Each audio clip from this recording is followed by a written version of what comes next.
And welcome back to Welkom Phakisa Raceway for round 6 of the South African Endurance Series, brought to you by Mopar. Cars are getting ready, the pit lane is about to be open. What drama we had in round 5. Winners right behind us here.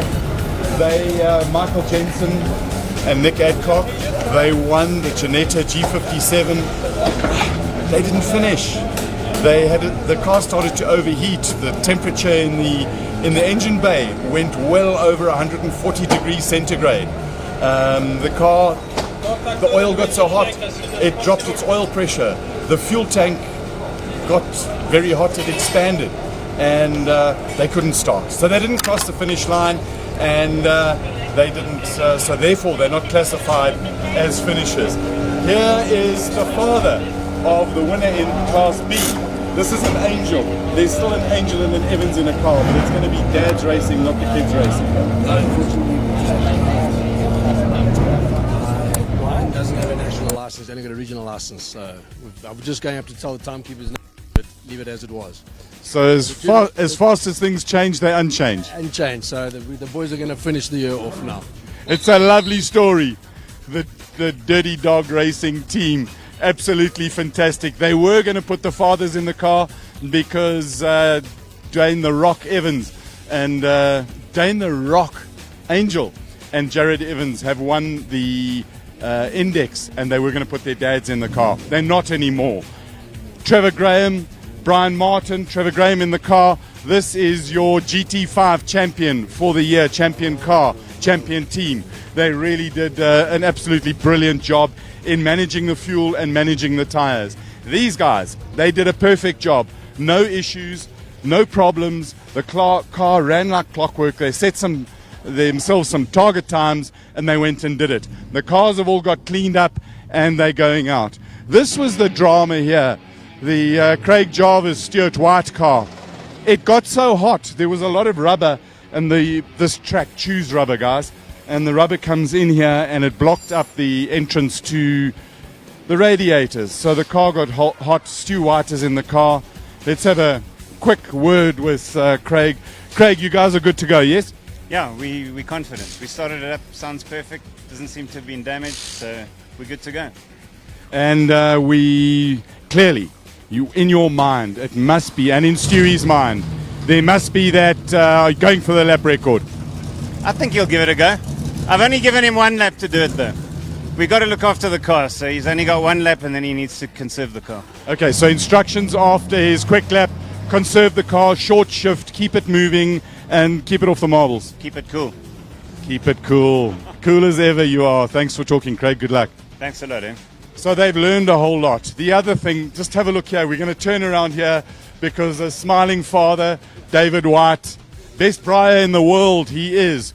Quick walk down here. The other bits of drama was the Alpha team in the Giulia. Oh man, they've had so much bad luck. One of the things that they thought they did, they put the Quadrifoglia, the Italian clover, on the car. They thought that this would bring them luck. It didn't. There was a little sensor in the gearbox. The sensor said it was in one gear, meantime it was another, and when the sensors fail, it causes trouble. So it selected another gear, broke a tooth. They had to come in, they stripped the gearbox, rebuilt it, put it back together, and we've now got Keegan Ward in the car, and they're going. Let's have a very, very quick word with Theo. Theo, all sorted, ready to roll? We're getting there. We're just checking the few final things. There's a noise that we're just making sure it's nothing serious.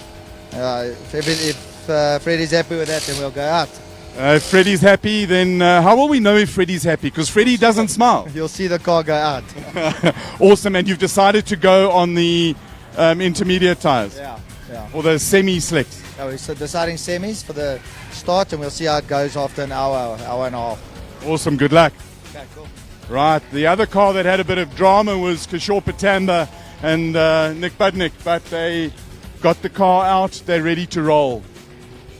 And there we have an empty pit lane.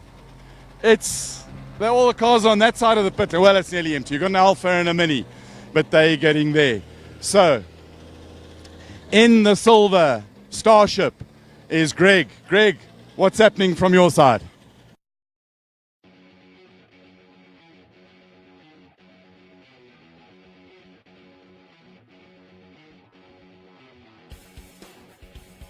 2, 1, 2, 1, 2. Okay, just checking that we got comms going through there. So there you have the comms. Coming back up to me here in the tower. Yes, a bit of drama in race number 5 of this championship. Race number 6 about to happen out on track. Another 3-hour endurance event. We heard there from Craig Jarvis that he's given Stuart White 1 lap to try and break the lap record. Now, the lap record in the break, I was able to go and source. Max Biaggi is the current lap record holder, and that is a 1:33.208. However, the fastest lap ever done around this track is a 1:32.647. That was by Valentino Rossi. So we do have a new outright lap record unofficially on the qualifying yesterday, with Stuart White doing a 1:31. So that will give him the outright lap, fastest lap, but it's not a lap record. The lap record has to be broken today, and that belongs to Max Biaggi on a 1:33.208. So if Stuart White's able to get in that one hot lap that he's able to do and gets back down into the 1:31s, he will definitely have a chance of breaking the outright lap record as well as the lap record here at Phakisa Freeway. And if that's the case, that means he's broken the lap record at every single circuit we've been to. Colin's down in pit lane there with a little bit more information, so we'll head back down to Colin now and stand by for Colin. Andrew, you looking rather calm and relaxed. You got your car fixed now. It's all ready to roll. What are you expecting? I think this is going to be a race of attrition. I think this is going to be a hard 3 hours. It's hot as hell, and I think guys are going to struggle now. So I think it's bring it home. Just run conservatively and control the lateral loads and look after the tyres. Yeah, conservatively and consistently, I think, is the most important, and see how we get on. Good luck. Thank you very much. Thanks for chatting. He's looking serious. Another serious boy. He's got, in the immortal words of Marshall Mathers, he's just got one shot. One shot at that lap record. We won't talk to him now because Stuart White is focused as ever. Love to see the focus there. Stewie, good luck to you. Michael Jensen is starting. Nick has kindly got off his beach chair. He's ditched his beach ball. Nick, if you'll just turn around. Thank you very much. We've got new direction. You're still smiling from winning, and that looks, there's a whole lot of bird stuff there. That's a champion's hat, I believe. Yeah, is it? That's just my Michelin hat because it's so hot. No, we can go into this race nice and relaxed. Enjoy it out there. Michael's going to do a double stint now, so we're going to go an hour. He's going to do the first hour, then we'll change. I'll do an hour, and then he'll do the last hour. Interesting Bit there. So it gives Michael proper time in the car to get a smile like you from enjoying the slippery conditions. Absolutely. We just need to get him second in the championship, so we need a good, reasonable finish ahead of James and Fritz there. So remind our viewers, the reason that you've got that is there was that race where your car threw its innards all over the racetrack, and you got a drive with Fritz, and you guys won, and Michael didn't win. No, so he's behind. Yeah, he got he went in the old 49 with Trevor Frost, and unfortunately they did finish, but they got less points than we did. So bottom line is he's got to finish this race and get some good positions. Yes. Yeah, some reasonable positions, and that will just secure him second place. Everyone's got their fingers crossed. We'll see you in a few hours. And I just love the. Are we getting a tan on the legs? He's looking for the tan on the legs. Those feet are lily white. Our superstar. What's the track temperature? Oh, I'll have to go get the other. Yeah. Jesse Huggett, our temperature man. He's a movie star. We'll come back and get a track temperature from him. The Italian Stallions in the Silver Dream Machine. Franco Di Mario, you've changed strategy now. You're driving second. You've got Romano in the car. What you guys looking for? Well, we can finish a third again. I mean, it's, how can I say, it's a blessing, you know. I mean, these guys have been out here for a hell of a long time, and it's our only third race, and I mean, to finish third in the first race, I tell you, it's taken hard work, but yeah, we're there, eh? The other thing that takes hard work is their catering department makes a very fine espresso. It was absolutely magnificent. Thanks, guys. Good luck. And we don't charge anything, eh? They made me smile. Difficult one. Paul Hill, Aston Martin, he's in the 1 hour race. So sometime during the race, he'll come in, do his mandatory 3-minute stop.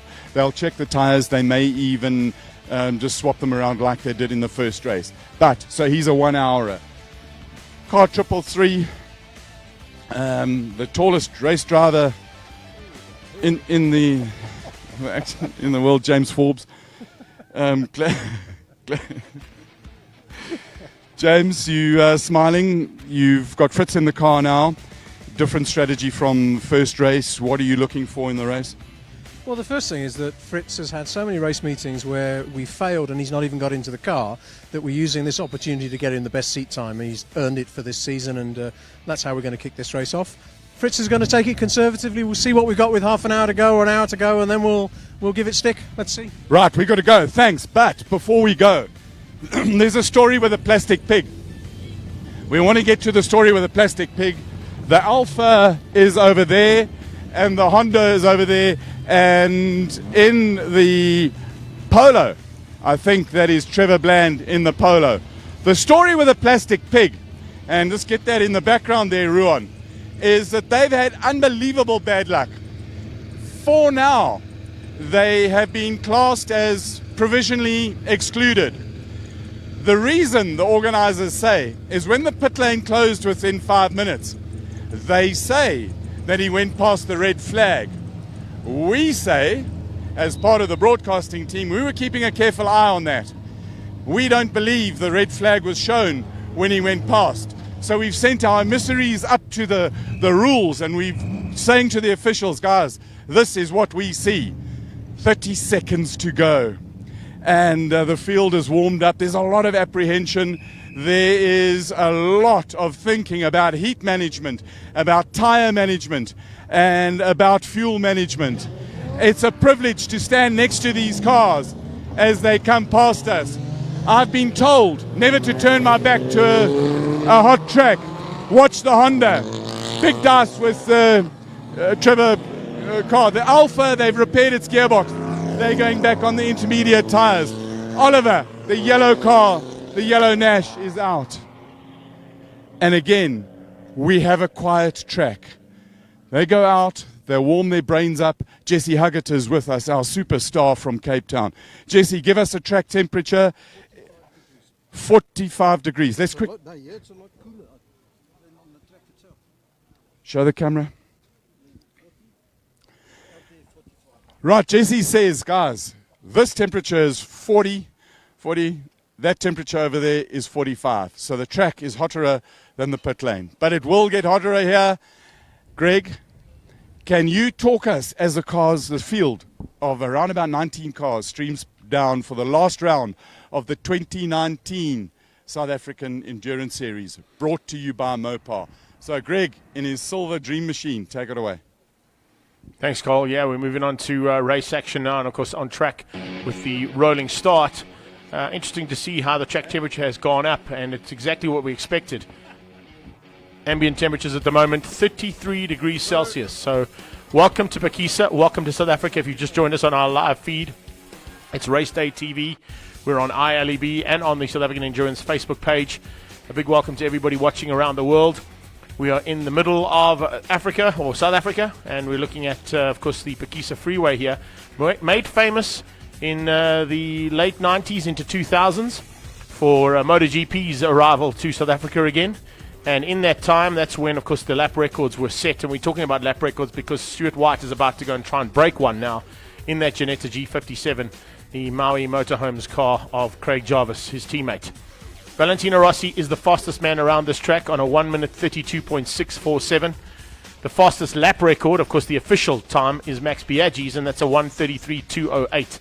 So any one of those times is certainly going to drop if Stuart White gets down into the 1:31.5s he was doing yesterday in qualifying.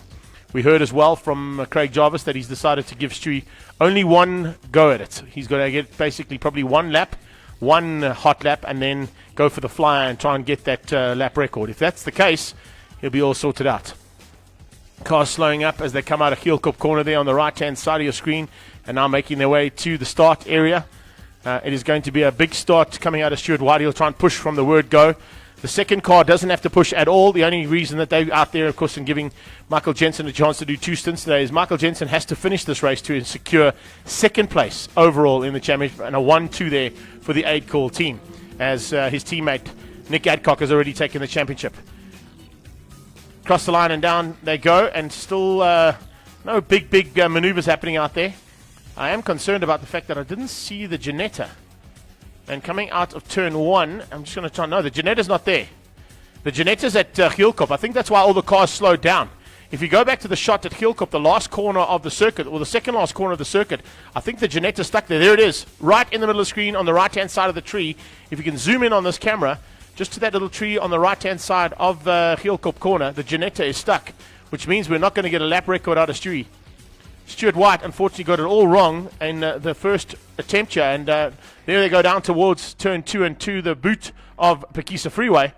But if we go back to that shot and we try and zoom in on that one, we might be able to pick up on the Ginetta stricken down at Geelkop, and we may even be into the first safety car scenario, and we haven't even completed lap number 1.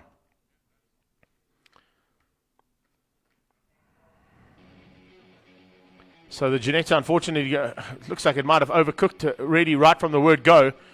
Colin's got some news down on the car, so let's go back down to Colin while we try and find the pictures of the car that's stricken down at Geelkop. Greg, nobody's really talking, but if you keep your ears open, you can overhear some of the discussions. The car has had a temperature spike. It went from around about 80 degrees centigrade into an absolute huge spike of temperature, which caused the car to shut down. So at the moment, everybody's here. When we went to them, even just to talk off camera, basically I was told that I didn't have one chance to talk to them and go away. But overhearing, its temperature spiked from 80, it's gone through the roof, and the alarms have set off and the car's shut down. So they'll go through a restart process. Greg, I'm not sure what you're seeing there. They're at Geelkop at the moment with the recovery vehicle trying to get the tow rope onto the Ginetta as the rest of the field stream through. So they'll just remain line astern coming across the line towards you in about 30 seconds' time. But the rest of the field have continued racing. One interesting fact which we didn't pick up on the grid is a change of car there for Harry Arangis. He's decided to put the 350Z back into the trailer and pulled out the G&H Transport Ferrari 458 of Jimbo Giannaccaro, which he's going to be piloting now. So 360, Greg. Is it the 360? Yeah, 360. I thought it was thought it was the bigger one. I'm just going to have a look and see if he comes along. But it looks like they're going to go for a restart here because everybody is coming to the line. Yeah, they red flagged the race, Greg. Okay, I thought they'd gone to safety car, so they must have red flagged. I didn't see the red flags. We didn't pick up on any red flags on my screen, so that's it. Yeah, Greg, outside turn 1, entrance to turn 1, we got the red flag going. So we're going to go back on the grid and see what we can actually determine. Right, so now they've moved things around. I'm not sure that Paul Hill should be here because that would be, they're pulling him back into position. So here they come, and under red flag conditions, the race hasn't started. So complete red flag, we're waiting for the safety car to come down, and they'll start the whole procedure. What I want to do is to try and walk as far as we can down to the Alpha, and they found a really, really nice place to start. We've had the discussion with some of the officials about the plastic pig, and the officials are saying that they definitely saw this car cross the red flag. People I have spoken to gave me a contrary position, but the people that were in the hearing, that's what they said. And you know how it goes, that's what she said. So here we'll go have a quick word with Jared. Well, Jared, that was a bit of a false start. Are you ready for the next one? It's Dania. Except it's not Jared, it's The Rock. I think the Ginetta broke down, so sitting here on the grid waiting. And getting hotter and hotter in the car. Exactly. But you can handle it because you're a super fit athlete. Well, I suppose you can say that if you want. Don't know how much truth there is to it, but I'll take it. Awesome, good luck. Thanks. He's very focused. I just got to close get the door so he can close it. One of the most sensible places to park, Keegan Ward, you found the only little bit of shade in the car. That is sneaky. Yeah, it's getting rather hot now, so yeah, Theo and I planned this to perfection. How's the gearbox? There is a slight noise, but we're going to give it a go and see how we go. Run it till it explodes. Now you've taken the flappy paddle steering wheel off, and you've put the normal. You're going to shift with the stick. No, we're back to the flappy paddles again, so yeah. It keeps changing. Guys, it keeps changing. I can't keep up with you guys. Right, we've had a whistle, which means it's 2 minutes until they roll off the grid. Let's find this shade. And Theo, you went back to the flappy paddle. Why is that? We've got a spare position sensor. So we said, it's lighter on the car to do it with the paddle, so we've put the position sensor in, and it feels actually better with the paddles than with the hard shift. Awesome, good luck. Yeah, thanks. Lovely stuff, and there they go. So we're going to come back, and this is like deja vu. So we walk the long walk as the green flag goes. Past Esteban Guerreri, does some good work. Great guy to have at a racetrack because he always works with you. The Red Rocket Backdraft GT5 Champion is going to be interesting. And the other thing, and I haven't missed it, the other car that we do have some interest in is the Ferrari 360 that Harry Arangi's is using this race as a shakedown. But we know that Harry really, really likes, there's two cars that he loves. His old Ferrari and his Lamborghini. And his, oh no, I've missed it. I'll tell you what, so we're just going to do this. Like magic. There's a door. The door opened. I was going to jump over it. I was looking for the orange door or some other colored limitation for the door, but I didn't find it because it's white on that side there. So Harry's in the 360 and he's going to have a little bit of fun in it. Scotty Temple is coming down the pits here looking like he should be on the beach. Scotty, you should be in the race car. You're not. Why? Look, the original plan was for us just to do the 1-3 hour.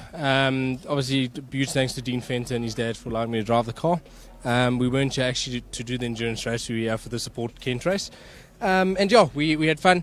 We unfortunately had a DNF in the first one. The car cried no more with about 20 minutes to go from the lead, which is, I suppose, part of the game. As you were saying yesterday, the driving excuses, we don't have one.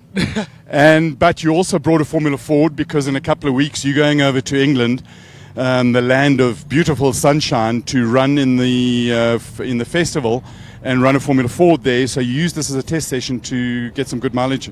Yes, so exactly. We came over to get some running in the Formula Ford Kent. Obviously, slightly different to the Durotex that we run, a little bit more old school. So we use this as what we call a cheap test. I think in the UK, what it cost us for this weekend would have been pretty much breakfast in the UK. So yeah, we got a good bit of running. As I said, we ended up with a broken drive shaft today, unfortunately. But when it broke, I just said, guys, let's just leave the car. We had our running yesterday, and we were happy. So yeah. Have you found a beach with the slops and the short pants? It's very stylish for boys out here. Look, it's a little bit difficult finding that kind of thing out here in Welcome. You find some special items, but not a beach, unfortunately. But yeah, we good weekend at the end of the day, and yeah, it's all right. Right, we're going to wrap this up because the cars are coming around for the start line. Greg, please talk us through the start. Take it away, Greg. Cheers. So here they come to the start now for the second 3 hour of the day and the final round of the Mopar South African Endurance Series. On pole, gifted because of Stuart White exiting the race on the warm-up lap. It's Nick Adcock's car, piloted by Michael Jensen at this point. So Jensen, the Great Dane, doing a super job and getting the whole shot by the looks of things. But a bit of pressure right from the word go there, being applied by Paul Hill up in the second place. He got up in a second ahead of Romano Sartori, who's in the second of those Ligiers.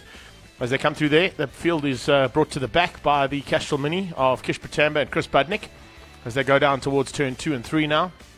A little bit out of our sights. And, of course, we've lost the Maui motorhome right from the word go.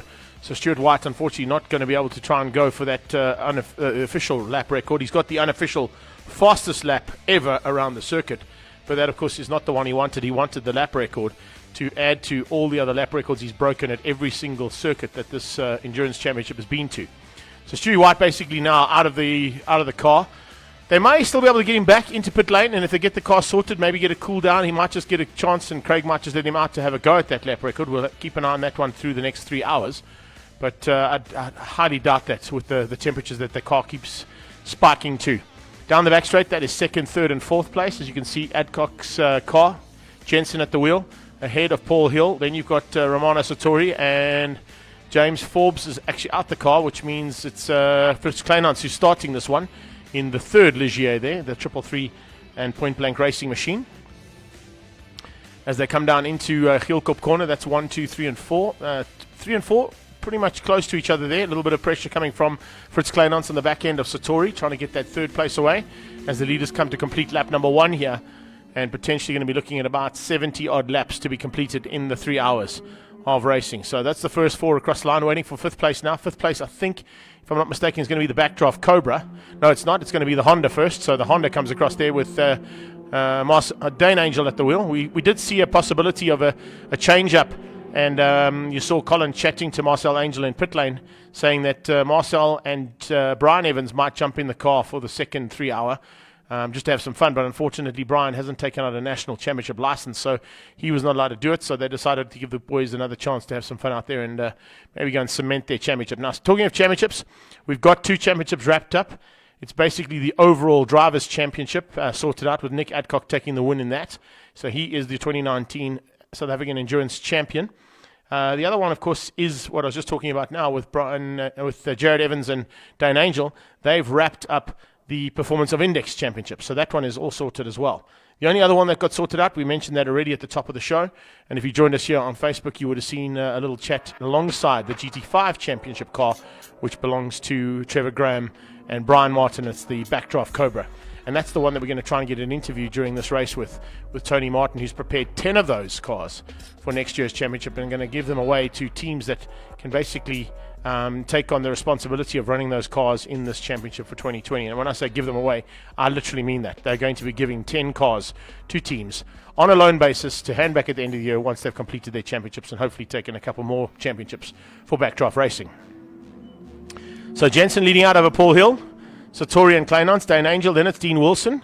Dean Wilson starting this one in the Sports 2000 from Wright Motorsport. Gerald Wright, his teammate, will be waiting to climb in that car at some point. Keegan Ward's already moved up into 7th place overall, so he's second in Class B, just ahead of Cara Hill, who's in the Polo. First time out for her in an official Endurance Championship race, in 8th place. And then it's Harry Arangis in the Ferrari 360. Behind him, Howard Blake piloting the first of the Nash Sports, sitting there in 10th place, and his teammates actually just got out the car in a sprint race in between the 2 heats of the 3 hours. So a little bit of work to be done there for Andrew Horn a bit later on. That's how it stands in the top 10 with about 5 minutes done. We've got 2 hours and 55 minutes of this still to come. A change up by the looks of things, as we see a move there from Arangis, trying to make up a little bit of ground. He'll be looking for maybe a win this time, as opposed to second place behind Paul Hill. But Paul Hill's Aston Martin is a very accomplished car, and maybe a difficult one to beat on track. You can see the Ferrari there of Arangis has now moved up ahead of the Alpha, and also just squeezing through there on Dane Angel. So up into probably 5th place now as they cross the line on the next pass. Heat at the moment is not only hot on track or hot in our commentary booth here, but also hot on track surface. Surface is going to be a massive, massive factor here, because we've already seen how abrasive the surface is on tyres. The Adcock car, the 8 Call 247 car, going right down to canvas and even close to the steel belts on those Michelins that they run. So it's going to be definitely a game of tyre preservation. Fuel conservation will be important too, and of course trying to manage the cars in this heat is also going to be very difficult. We've already seen, without even getting onto the track in anger, the Ginetta G57 going and spiking its temperatures, and unfortunately costing Stuart White a chance to have a go at the lap record. But as I said, maybe if they get that car sorted, get it back under temperature control, they may let him out just for a session to see if he can break the lap record and just get some consolation from this weekend. A lot of guys battling with consolation prizes, of course, some of them being the likes of Trevor Frost, who had problems in round 5, the first 3 hour of the day, braking with 25 minutes into the race. 27 minutes late, or 2 minutes later, Truta and Lotta's BMW broke. The 2 Alphas had big problems. Terence Ladner and McLaughlin braking the GT, and that car didn't quite make it back on track, unfortunately, so that one is out of race number 2. But the second Alpha of Keegan Ward and Theo van Vuuren, they worked in between the break and into the closing stages of race 1, and made a plan to get that gearbox sorted out. They've gone back to the paddle shift, and hopefully it's going to last a bit longer than what it did here in round 5 earlier on this morning. So that's basically the information we've got on track at the moment. A little bit of fun and games between the Nashes a bit further back there. You can see them having a bit of a fight of their own. So looking for some action out there. If we go down onto that, just give me a second just to get down there. Into the second part of the timing monitor, we've got Gavin Rook and Byron Oliver that are fighting there just ahead of the big backdraft Cobra. That Cobra just taking it easy out on track. I think they're also trying to manage and try and avoid any issues that they can have on that car. As you see them coming down out of the Coke bottle, heading towards Unchini 1 and Unchini 2. Yeah, the Cobra's right at the back of the field, so that's the last car on track, and that'll be 16th place on track. So losing that Maui Motorhomes car means that we've unfortunately lost one of our contenders for the overall win. But as I said, hopefully they can get that car back in. I'll try and get Colin to find out whether they're going to attempt to fix the issue, get Stuart out and give him a chance to go for the lap record, or are they going to just call it a day and say, well, that's the end of the racing for 2019. We'll have to come back next year and see what we can do in terms of, first of all, heat management. Tyre management wasn't too bad. The Pirellis actually did quite nicely on the circuit, but the Ginetta definitely not designed to be racing in conditions that we're starting to feel up here in the commentary booth as well, at 35 degrees Celsius. It's just absolutely crazy.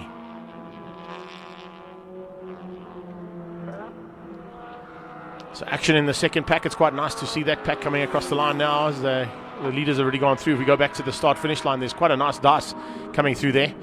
It's the 3 Nash Sports, the little Cooper S, John Cooper Works, and the backdraft Cobra having a bit of a fight at the back end there. So Howard Blake, Chris Budnick, Gavin Rook, Byron Oliver, and Trevor Graham. 3 Nash Sports, little Mini Cooper S, John Cooper Works. That's an ex-production car. I think it's actually Gavin Cronier's ex-production car that they have now got there. Chris Budnick at the wheel, but belonging to Kish Patamba. They should be in a Ferrari. They had problems, unfortunately, in the warm-up session and in the practice sessions yesterday, and broke the 458 that they should be piloting. Fortunately, they had the Mini in the back of the truck and applied to get that car on track and use it for this weekend's 2 heats of 3 hours. Ferrari starting to close in as well. I'm seeing some maneuvers happening there from Harry Arangis. He's gone from 9th.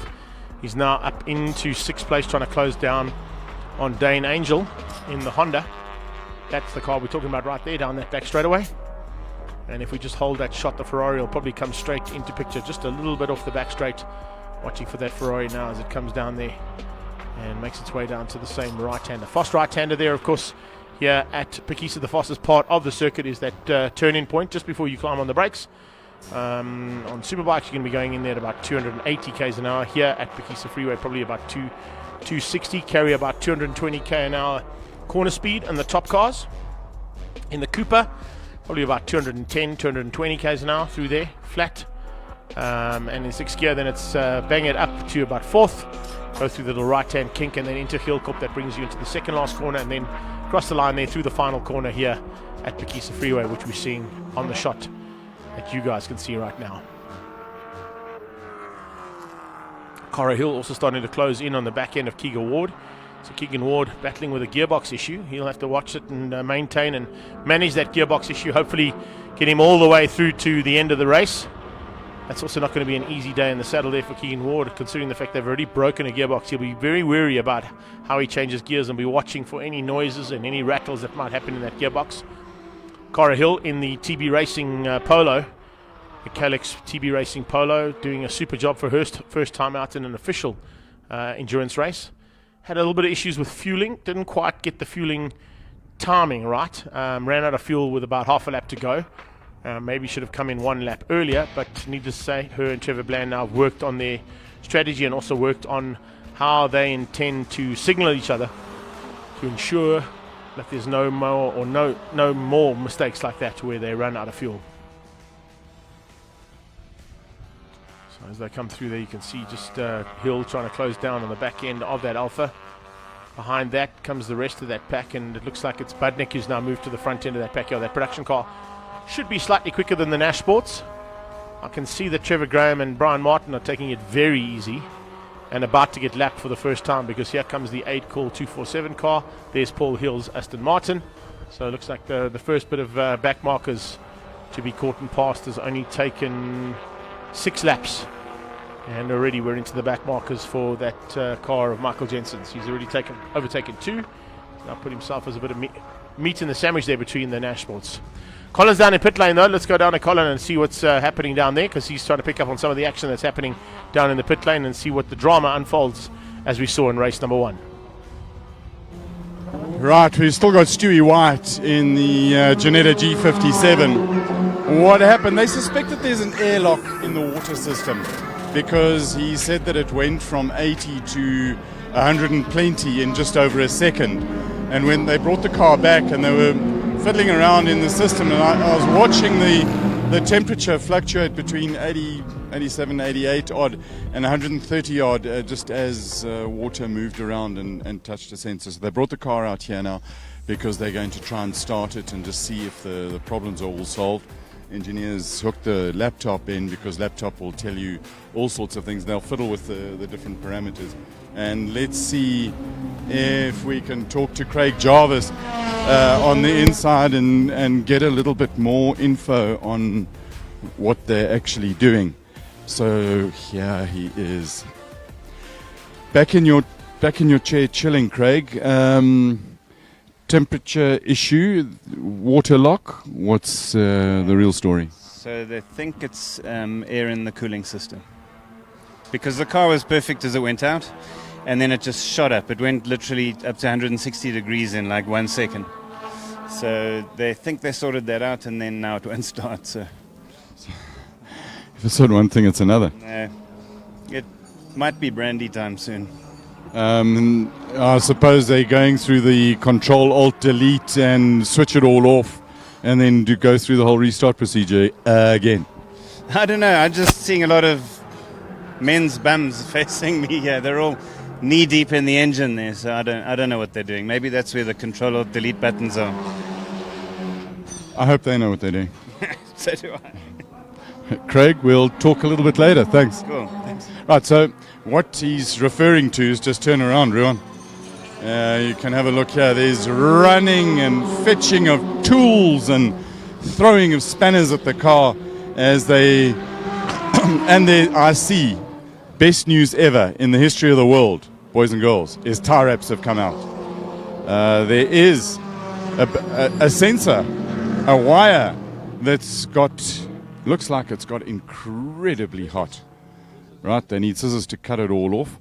Look how hot that is. It's all didn't start life out as brown, so they'll pull that apart, try and fix the thing, and get it out. And yeah, got to bash it out, and we'll just keep quiet and let's watch them work for a while.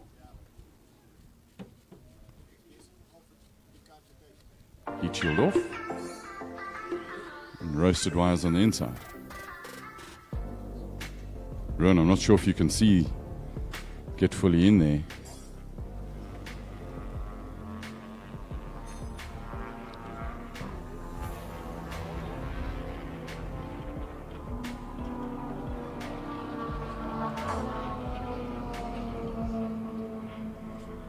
Greg, we just dead quiet here, watching and waiting to see what they can go. Which is the wire that they found that's all broken? Seems to be the signal wire to the alternator, and which is of course a 12-volt live wire, and if that thing is making contact with the body, strange things can happen. Battery, wire, body, 12 volt, not lacquer, not nice. And Stu White sits in the car patiently, getting hotter, waiting for his chance to go out. He's got a drink. Let's see if he'll have a word with us. Can we talk? Ah, he said we can talk. The universal sign for talking is jabba jabba jabba. Stewie, it's not that hot in the car here, is it? It's not that hot. I think you can use a different word before the word hot of how it feels in here right now. Yeah, but I'm just watching the temperature there, 137. Not an ideal outcome, is it? No, but that's not a true temperature. It was 85 degrees, and then that wire touched something and spiked it to 138 from there on. So as soon as they play with the wires, it goes up again. But we saw on the radiators, the temperature is about 85. And those purple lights that are flashing there, what's that all about? It's when the warning comes on, it flashes the purple light on the two outside lights. So at the moment you've got a screen telling you figures and it's sort of not telling you the truth. Yeah, the rest seems to be alright. It's just playing with the throttle sensor and the coolant temp. So we think that might also be what stopped us in race 1 and not actually the water temperature that cut the throttle. We've just had a look at the wire and it looks a little bit roasted, so new bit of wiring and off you go. Yeah, that's the plan, and then we'll see what we can do from there on in. I think a podium might still be possible, but just to finish the race will be quite good after today. I think that'll be a massive achievement, right? They're starting to move the cars. Stewie, thanks a lot for talking to us. Thank you. Right, there's Stu. Talk about being in the heat of the action. So they're wheeling back in. They found the wire. And this is a bit of the heat stuff that they cut off, and it's all... There is evidence of extreme heat on the inside of it. Nice heat shielding, but it didn't do its job the way it was intended. So they'll fix the wire. They'll get that sorted out. Then they'll send him out and see if they can finish. But one of the nicest things about right now in the pit lane is that it's a quiet pit lane, which by definition means that the racing is going according to plan. We always like to see cars out there. Secret of endurance racing, don't visit the pits. And if you're here, keep stationary for as short as you can. So from a sweltering hot pit lane to a hot box in the silver Stratocaster. Greg is up there. I'm down here. He can talk to you from up there better than I can from down here. So Greg, take us away for some track action. Yeah, the action isn't really thick and fast at the moment, unfortunately. The only battle that's really happening out there is between the two Nashes. So we'll keep an eye on that one. Oliver having some fun and games out there and having a bit of a fight with his stablemates. So I don't think there's really anything else to talk about other than the fact that what you just mentioned, Cole, is the heat. The heat is definitely being a big factor here today on all things that have race car wheels on. Whether you're at the front or the back, everybody is taking that into account and managing their race strategies according to that. The ability of these cars are able to do sort of the high 30s, and we're looking at sort of mid 40s from the first 5 cars on track, even 55s out of the cars just behind that first 5. So it's everybody just doing their utmost not to break cars, not to do any damage to those vehicles, not to ensure that the heat is a factor. Try and take that out and race the cars according to what they're able to do in these conditions. And also, as we heard in race number 1 from Nick Adcock, is that they are racing within what the tyres capabilities are as well. So you can't go and force the car to do something that you think might give you a faster lap if the tyre's not going to be able to take that. And we saw the degradation that happened in race number 1 with those Michelins on car number 1. And Nick Adcock certainly knows what to do to ensure that Michael Jensen and himself may go back-to-back today for victories. So it's a bit of strategy that's going to be working out there amongst the teams, and definitely going to be something we're going to have to keep an eye out throughout the afternoon. Remember, we do have also an hour endurance race, and there's only 2 competitors in that hour endurance race. One of them is Paul Hill. He's currently sitting 2nd overall, and his closest rival, or the only rival he's got in that, is Harry Aranges down in 6th place, and he's about a lap ahead of Aranges at this point. So bit of a change up that probably won't be expected there between the Ferrari and the Aston Martin, I beg your pardon. So the Ferrari and Aston Martin are going to be fighting for the hour endurance honours here today. They've basically finished up as they are on track right now in race 1, or round 5 of this championship earlier on in the day. There is confirmation of those results. So top 4 made up of 3 Class S category cars. So the Ligiers of Michael Jensen, Fritz Kleinhans and Romano Sartori. Paul Hill in there in the GT class, and remember that's just the hour endurance race, so he will make his way through. And in fact, as he comes across the line there, Paul Hill looks like he's overtaken Michael Jensen. Jensen, I think, has given him some lap time back there, or was that just a glitch in the matrix on our timing? I'll get confirmation of that, but it looks like Paul Hill has overtaken. Looked like there might be something down in pit lane as well by the sounds of things. So Paul Hill looking for a chance now to win the hour endurance, and at that time also be in front of the race. But back down to Colin. Right, we got the Michael Jensen in the race leading car into the pits. Thing is smelling very, very hot. They're going lurking down on the left hand side.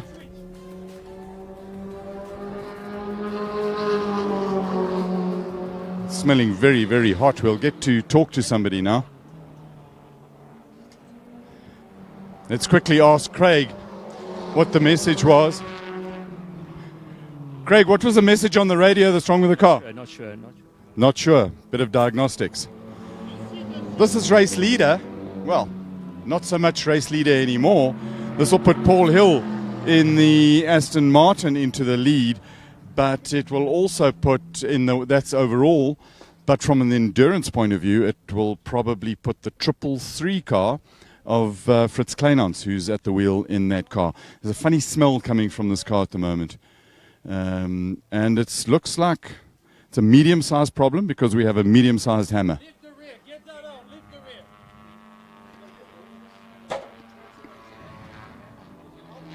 They're going to want, you know as much as I do, standing here, guys working furiously at it. They're not saying what the problem is just yet until they've had a little bit more diagnostic work on it. But it looks like it's a drive problem.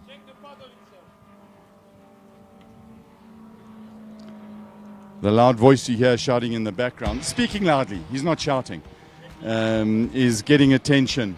Is Benoit, the race engineer, Swiss guy. He works on Blancpain cars a lot. And we will come around. Gearing issue, we can't select gears. It's not changing gear? No, it's not changing gear. Right, there you go. Straight from Craig's mouth. Thanks very much, Craig. Always helpful, these guys, you know. Getting the news straight away. So let's go and have a move around here. The back is up so they can move wheels and check what's going on. You can see this is his transponder. And they're now trying to have a look to see if it isn't perhaps a steering wheel. Got a new steering wheel. How about that? There's the spare steering wheel, Ruan. Here's the spare steering wheel. Still say there's a funny smell coming from this thing. It's always frustrating when race cars are stopped.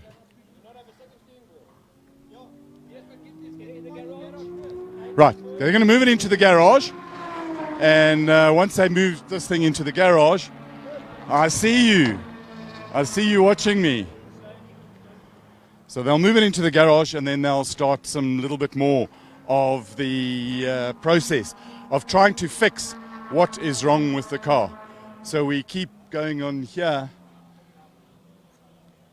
Where are we going, Ruan? We've got empty pits here. We've got a car that stopped from the last race. And this here is our van where everything happens. So the only place with a quiet pit lane for now, again, is to Greg. But when there's more action, we'll come down here and bring you the action from the pit lane. I'll go and do some sleuthing on that car. But in the meantime, Greg, tell us what's happening on the track. Not much, Colin, to be honest with you. If you want to get a shot of our studio here, I can tell you what is happening is we're having to do some modifications here. I've gone into my cooler box and taken out the cooler pack just to start cooling us down here because we're sitting at about 33 degrees Celsius in the studio and there's no aircon here at Phakisa Freeway. So yeah, a little modification here just to cool the ambient temperature down and the body temperature down as well because it's getting exceptionally hot up here in the commentary booth too. Racing on track, there's not much changes. Everybody has remained pretty much as they started this second heat, other than the fact that we had Paul Hill change up, and he going to, of course, into the lead of this race and also leads the hour endurance. Truter and Lotte have gone back out, but they've gone straight back into pit lane, and Colin's back down there with them. So let's find out exactly what went wrong with that BMW that's powered by a Toyota engine. Guys, we had a discussion a little bit earlier with a Trilalotta team. BMW powered by a Toyota engine, as is wont these days. And the words that we had to them were never ever give up. They haven't given up. They've struggled from qualifying this morning. They've been working at sensors and wires and plugs and pick a problem. They've had it. They thought that they got the car right, and just before the Jensen Ligier came into the pits, they'd gone out, did a slow lap. They've come back in, and it appears that there's an issue with the accelerator cable and the accelerator sensors and brakes and all those necessary bits and pieces that you need in a racing car. But from a spirit of race point of view, these guys haven't given up. And it's always nice to see people who haven't given up. You know, Greg was talking about no air conditioning. We've got a little bit of air conditioning here. We've got the sun beating down on us. Always remember your sunscreen, as I did this morning, but clearly I needed a factor 93, not a factor 30. And the wind is at least keeping us cool. Somebody who's sort of looking cool, he's doing his best impression of being a duck. Brian Martin, I say that you're doing your impression of being a duck because on the surface you appear calm. Is it calm underneath as well? It's calm. It's calm. A little bit nervous, but it's calm. You guys have won the GT5 championship in the SA Endurance Series by Mopar.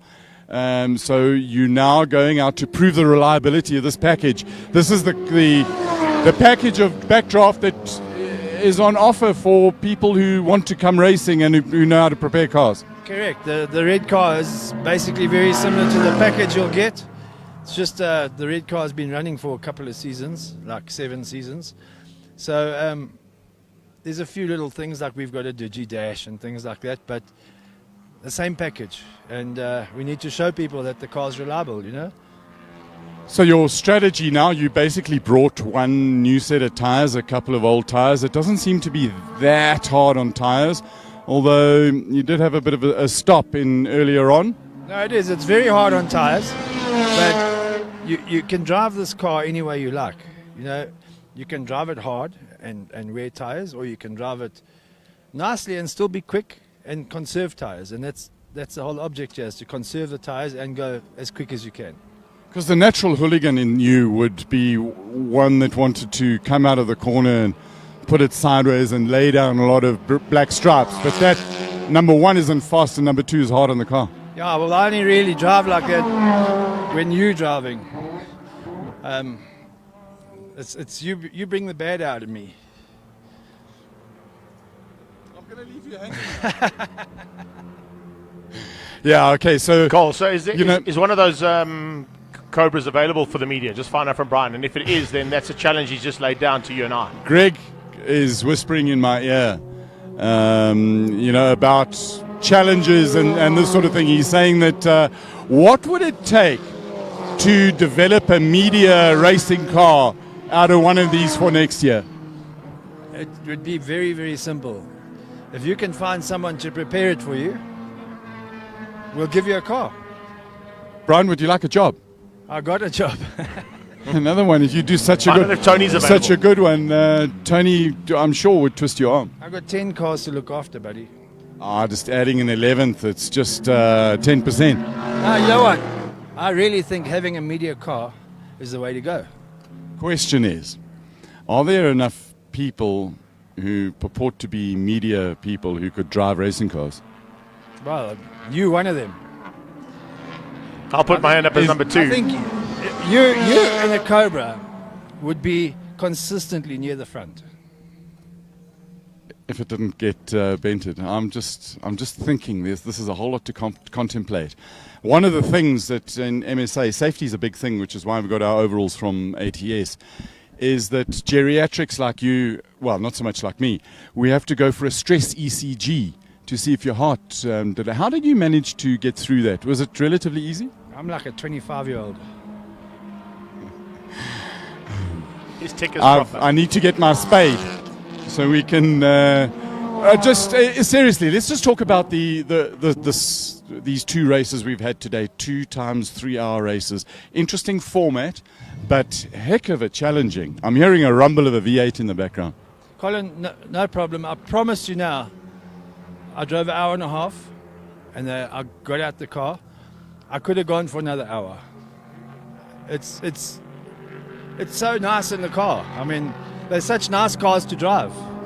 All right, we've done enough praise of the cars. We'll have to sit down in the next few days and talk seriously. And from a RaceDay.tv point of view, we'll do whatever we can to try and make these 10 cars a success for you guys, because I think that it's a great initiative. It is really huge of backdraft to come up with such a kind offer, and I think that people who are sitting at home need to just wake up and talk to you guys. Tony will be at your presentation on Wednesday, and I'm sure he's got a whole presentation for everybody. You're going to go because he's off. They got it running. They had one little kickstart to the car. Let's quickly go and see if we can... Brian will be back. We will be back to Brian because he's been so good. It's never nice to walk away from that, but let's just have a quick word. Mr. Jarvis, back on track. We are, hopefully. And the real issue was a wire? Well, the last issue was a burnt heirloom, yeah. And so now... Wire loom. Well, it is a bit of an heirloom. It's hopefully not going to be an heirloom, yeah. That's how hot it got underneath. That was wire that was running fairly close to the exhaust. Yeah, I think it was actually something to do with the temperature sensor. So the car didn't want to start because it thought it was too hot. It's amazing when you overthink things. Yeah, exactly, yeah. Right, cool. Right, good luck with that. Now we're going to go back to our ex-race leader. You see bits and pieces. Harry Arangis has just come in the Ferrari. It sounds Compulsory so cool, stop. 360. He's going to be dead still for 3 minutes. Compulsory stop. I miss the days of old when men were brave and bold and they had to get out of the car and run around it. Sorry, Ruan, I'm not messing you around. We're going to come back in here and see if Craig will tell us what the story is. They're working on the deep down in the left-hand side.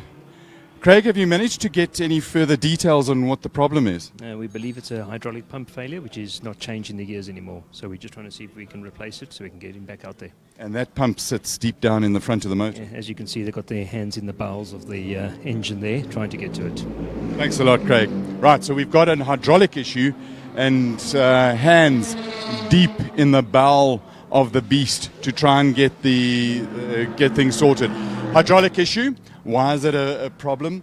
It runs a sequential gearbox and it needs hydraulic power to turn the barrel to hook the next gears as he goes along. So deep down front left-hand side of the motor, it's driven on a little toothed belt. They'll go and try and change it. And there's very, very little space. This helps if you... Some motor mechanics would do well with tiny, tiny hands with basically 2 fingers and a thumb. Thumbs needed just to try and get into the spaces. Either that or make bigger spaces to put them in, put racing cars in. Everything's cooling down on the car apart from the driver. Michael's not that happy and not so nice. We're just going to go back and finish that chat with Brian Martin, and we know that we've been talking for less than 3 minutes because Harry is still up there. Ruan, have a look at Harry's still over there. So we'll come back to Brian. I never got to say thank you for talking to us and sharing the information. So Brian, thank you for talking to us and sharing your information. Colin, I love talking to you, man. And I love it even more if you're in a car next year and I'm close to you. I would love that too, Brian. So now let's make... Wow, that... Ooh, broken engine. What is it? It's a reddish car. The red Alpha? Oh, Keegan Ward. These guys have had unbelievable bad luck. So we're going to walk down to the pit. And oh man, right in front of the pits. Theo. Yeah, so something let go in the box again, huh? Gearbox again, so it wasn't that smell, that horrible smell. And there goes Harry in a 430. So difficult to tell which one is a 430 and a 460. The easy way is when you go up close to the car on the wing supports, kindly, it has laser cut in there, 430 or 360 or both 340. V8s, Colin. So they're both V8s. One's a 4.3 litre, one's a 3.6 litre. You know what? It's a Ferrari. It's yes, nice. that's important. It sounds magnificent. So whether it's a what or another thing doesn't actually matter. It's a Ferrari. We love Ferraris. It would be cool if it was yellow or red. Those yellow, the original colour Ferrari. Oh, it has to be absolutely magnificent. So, yeah, the yellow Ferrari, which is now temporarily blue. So we'll call it yellow. Just work with me on this, Cole, because that's Keegan's, how we're going. Greg. Keegan's parked on the left-hand side of pit entrance. Pit exit, I should say. Yeah. He looks like he may be out of harm's way, but they're going to make a call on that now. I can see the COCs in my office actually having a quick look to see whether or not he can get going. He's trying to get back to sort of an exit point on the circuit so he can make the car and possibly get the car back in the pit lane. So I can see a bit of frantic activity here in the control office, which is just alongside our main control here for commentary. But it is a big loss there to see the Alpha on the sideline again. Absolutely. Not what we wanted. They put in so much effort to get the gearbox repaired. And Theo said that the gearbox let go. And never nice to see that. There's Cole, if you flags out there. Yeah, Greg. I think just shoot down to Theo and also maybe get down to Marcel Angel and just check, because Class B is still up for grabs. Even though they've won the Index of Performance, this might give Dane and Jared, if they finish this race, the Class B title as well. Greg, I love the way that nonchalantly you say, Cole, just shoot down. Just shoot to down the there. angels. Come on now. So over there are the angels, and over there. Yes, exactly. Far away. And I know right you're behind working me, hard there. you see, right behind me, because I'm now going to walk backwards, because they say, never turn your back on a hot pit lane. We've got a Kalex, and a Kalex coming down is an Aston Martin. It's Paul Hill in the Aston who's come in for his compulsory stop. Clever time to do it while there was a risk of a safety car. But I see the yellow flag that was over there is no more. And what they'll do, they're just handing him a drink, bit of water, because it is rather hot in the car. Cole, while you're working there, just a heads up for you, Keegan is back into the back end of the pit lane, into the paddock area. He took the exit point on the left-hand side of pit exit. So he's back in pit lane, driving across the grass to come back into their pit box. So just keep an eye on that one. And also, just while I've got you, 36.3 from Stuart White in the Ginetta. So it looks like they've sorted that problem out. Yeah, they said to him that they'll give him one lap to really pin it. And I think that just talking to them as well, the plan was to go out and run a few laps, just make sure that all the problems were resolved, and then go out and pin it. So he's under a 3-minute stop at the moment. They rotated tyres left to front. You've got the fan just keeping some air moving through the car, because it gets so hot, and you really want to try and minimize the heat soak here. We talk a lot about the heat and the tyres and the fuel, but it's our safety car has been deployed just as he comes past me. So this is actually quite a good move in terms of timing. Colin, we got a problem down between what this corners does 2 mean, and 3. Greg, the voices are telling me that there's something between 2 and 3. Why don't you tell us about it? No, we're just looking to try and pick it up, Cole, if we can. The shot at turn 2 doesn't give it to us. Maybe if we go to the other one with the Coke bottle in the background, we might be able to see that too. That is the backdraft Cobra heading down towards where we are being told the problem is. And I think it's actually at the toe of the boot, which of course we don't have a camera shot of. The car is there between 2 and 3. I'm just watching for that Cobra to go into the turn. I think it's a possibility. I haven't seen Is the Ginetta still circulating? I'm just trying to pick up on the Ginetta as well. I think it's the Ginetta that might be stuck.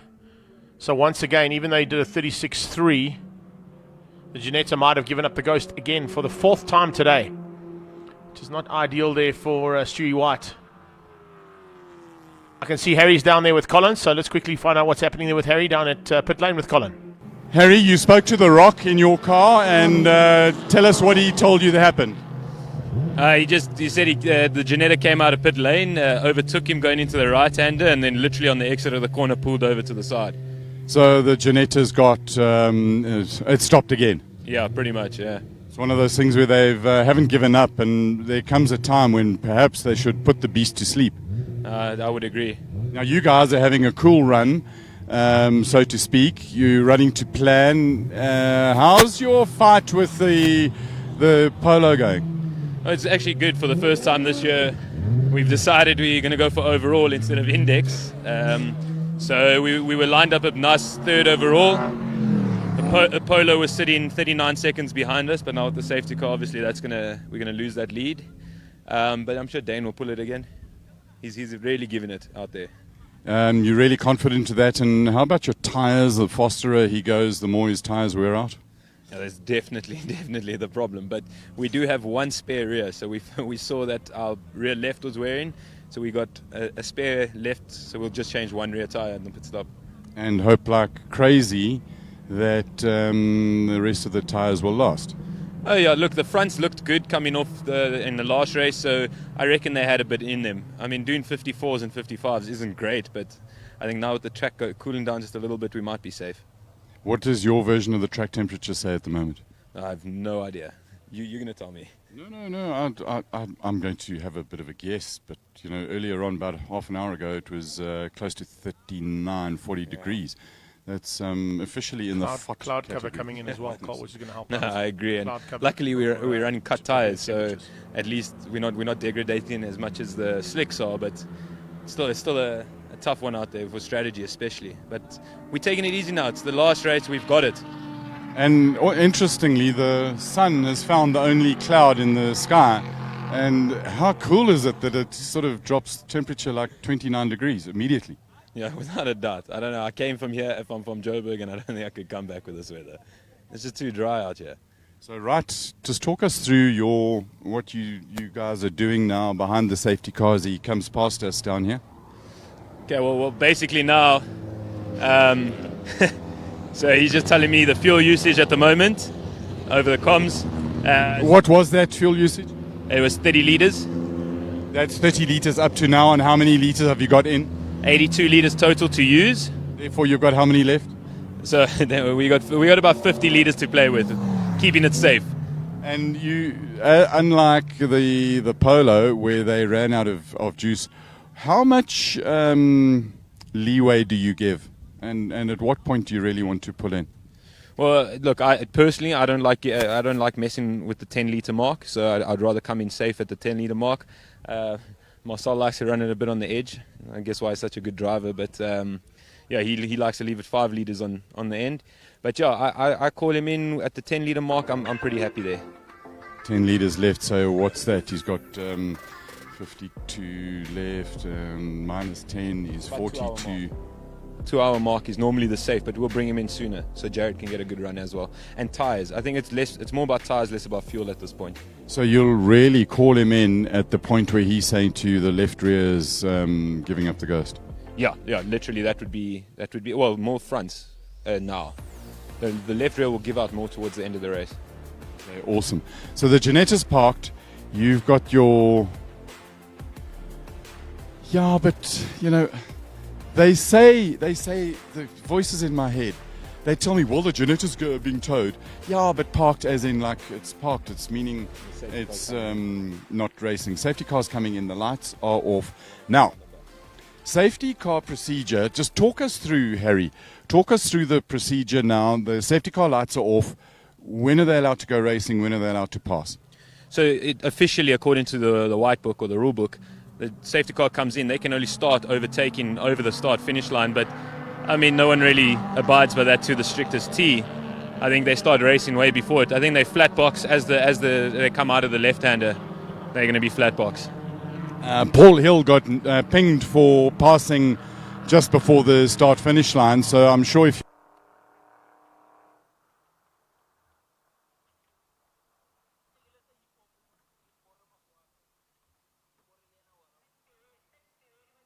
No problem. So, welcome back here up to the commentary booth. I'm just trying to pick up on a couple of background information while we've had all this safety car scenarios. The lap record, I'm just trying to find here for, of course, the Phakisa Freeway, and I'm talking about the overall lap record for four-wheelers, because it's not going to be the outright lap record that Stuart's going to be getting. I can see Eric's just walked into my office, so you can maybe just listen to the commentary here while I'm chatting, and he can maybe search on his system. But according to my understanding, the overall lap record, as we mentioned at the beginning of this outing, is 1 minute 33.208 from Max Biaggi. That was in 2004. But I'm looking for the four-wheeled version of that, because I think the only cars that might have gone quicker than Stuart White's 36.3 may be a Formula Volkswagen or a V8 supercar. So I'm going to try and ask Eric to see if he can pull up some of the records that he's got on his timing system, and hopefully we can have a look and see maybe Stuart White may have still got a lap record, but it'll just be for the four-wheelers. He's got the fastest lap ever done around this track, but of course it's an unofficial lap that doesn't count, other than to say that it's the fastest car ever, or the fastest vehicle ever to drive around this track on a 31.5, I should say. So that was yesterday in qualifying. Or in the free practice session. So it's not going to stand as a lap record. You have to do that lap record in race conditions. So I would say the only other cars that could potentially go as quick or quicker than Stuart would be a Formula Volkswagen or a V8. And the V8 that I pulled up there, all of them are sitting in the 39s or 40s. So I know that with Formula Volkswagen, they were about 3 or 4 seconds quicker than the V8s.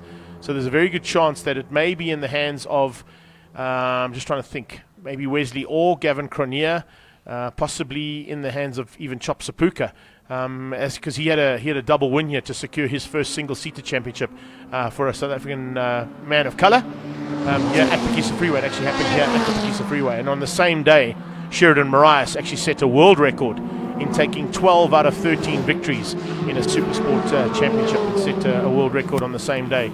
That was in about 2007. So just running through the figures that I've got in my head, I know that Eric's going to look on his system as well to see if we can maybe pull that up.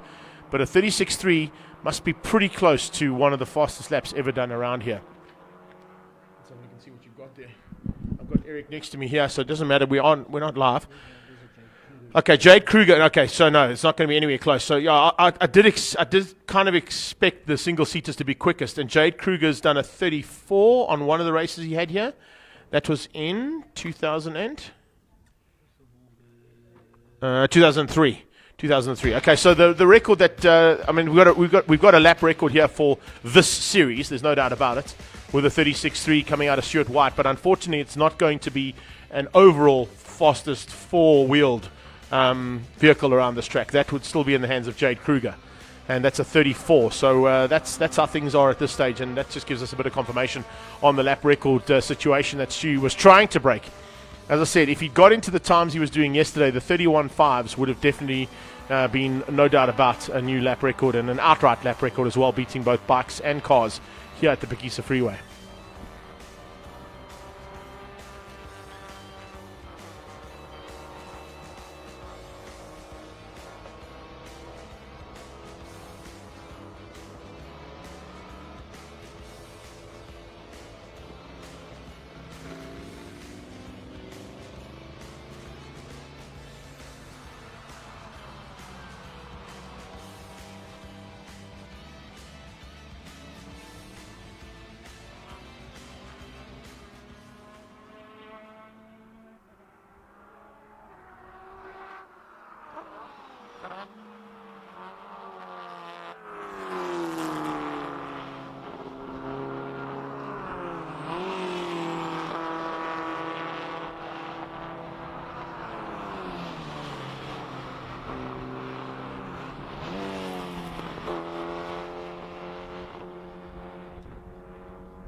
I am still here, just to let you know, so apologies for that, folks.